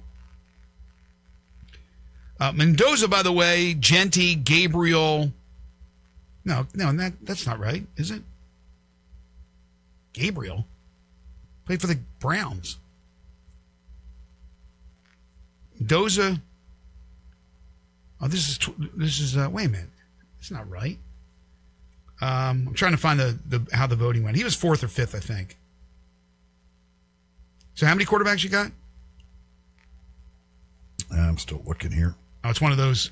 It goes slow as you pull them up. But to answer your question, that seems awfully low. Let's see. There's not many between Sellers, apparently in the top 10. No, so Keywan Lacey, by the way, for Ole Miss, number 12. Yes, so from Lacey at 22, the next one is Arch Manning at number 10. Julian Sayin is at 9. Sam Levitt is at 8. Wow. And then Dante Moore is at 2. All right, so it's about what? So you got Moore, Levitt, Sayin, Manning, Sellers, Mensah. Was there any others that I said? I think that was it. Would Soares be on that list? I mean, I wonder if they're even including the guy who's probably not going to play. And he wouldn't be. He shouldn't be ahead of Trinidad. By the way, Chambliss last year, he actually finished lower than I thought, but he finished 8th. From a guy who wasn't even the starter to begin the season, finished 8th in the Heisman voting. It was Mendoza, Pavia, Jeremiah Love, Julian Sayin, Jacob Rodriguez, Jeremiah Smith, Gunnar Stockton, then Chambliss, then Caleb Downs, then Haynes King. Oh, by Ava, so there was another one in there. So yeah, so he would be like what, the 7th or 8th quarterback? Oh yeah. I don't know, who do they have as the best player? Jeremiah Smith? Yes. And they have Dante Moore second. Yes. Okay. I don't know. I mean, where do they have Lacey? Keywan Lacey. They have Lacey 12th.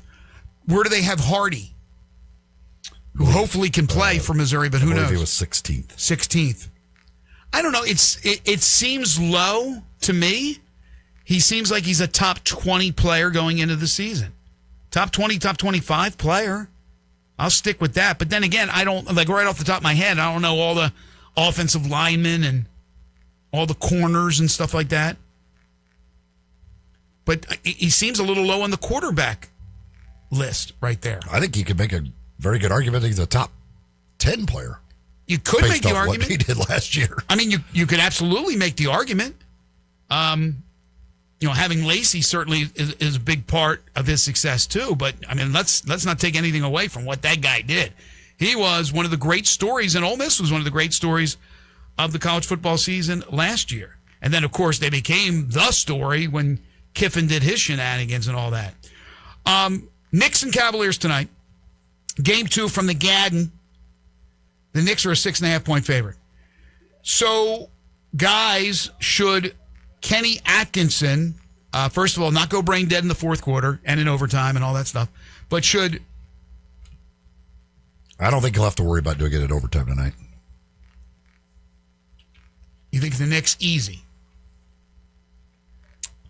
Yes. I think tonight will be a comfortable win for the Knicks. Okay, let's say Cleveland is in position again to win. Should James Harden get less playing time? Should they take him out?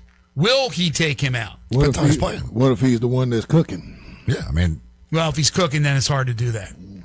But let's say he's doing his thing, but it's Mitchell. If it's a close game at the end of the game and Jalen Brunson keeps scoring on him, then you take him out on the defensive end. Now, here's my thing with that, and I broke this down with John yesterday. I get pulling him off of Jalen Brunson, even if you got to pull him out of the game or whatnot. But even the next person that you're going to put on Jalen Brunson's going to fry that guy too. More than likely. He was just in that mode at that point, and elite scorers in this league go off on that tangent. Should they have doubled him? I would have thrown anything. I would have thrown like what Oklahoma City did. Throw Caruso at Wemby. Throw anything to break that rhythm. You'd probably rather have Harton and Anunoby shooting threes rather than Brunson just shaking and baking one-on-one.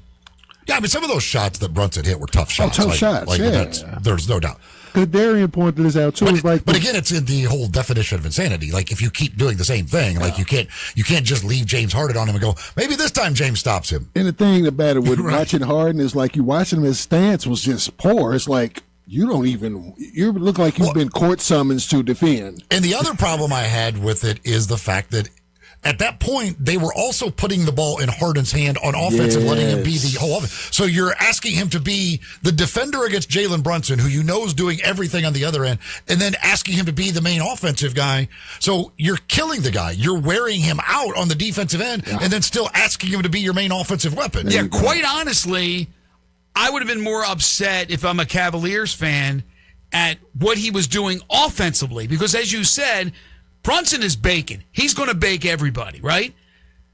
And we know that Harden's not a great defensive player anyway. But Harden, who can be very effective offensively, was doing his dribble.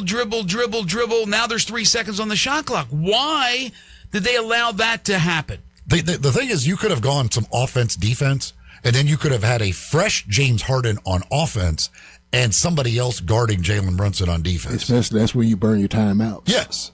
That's the thing. Like, he had the ability to go offense, defense at some of those times and chose not to do it, just to leave James Harden in there to guard him, while also asking James Harden to then dominate the basketball on the offensive end. I think that was, again, I have my issues with James Harden in the postseason, especially Game 7s, but what they were asking James Harden to do was basically an impossible task to ask him to do it. Yeah, I agree.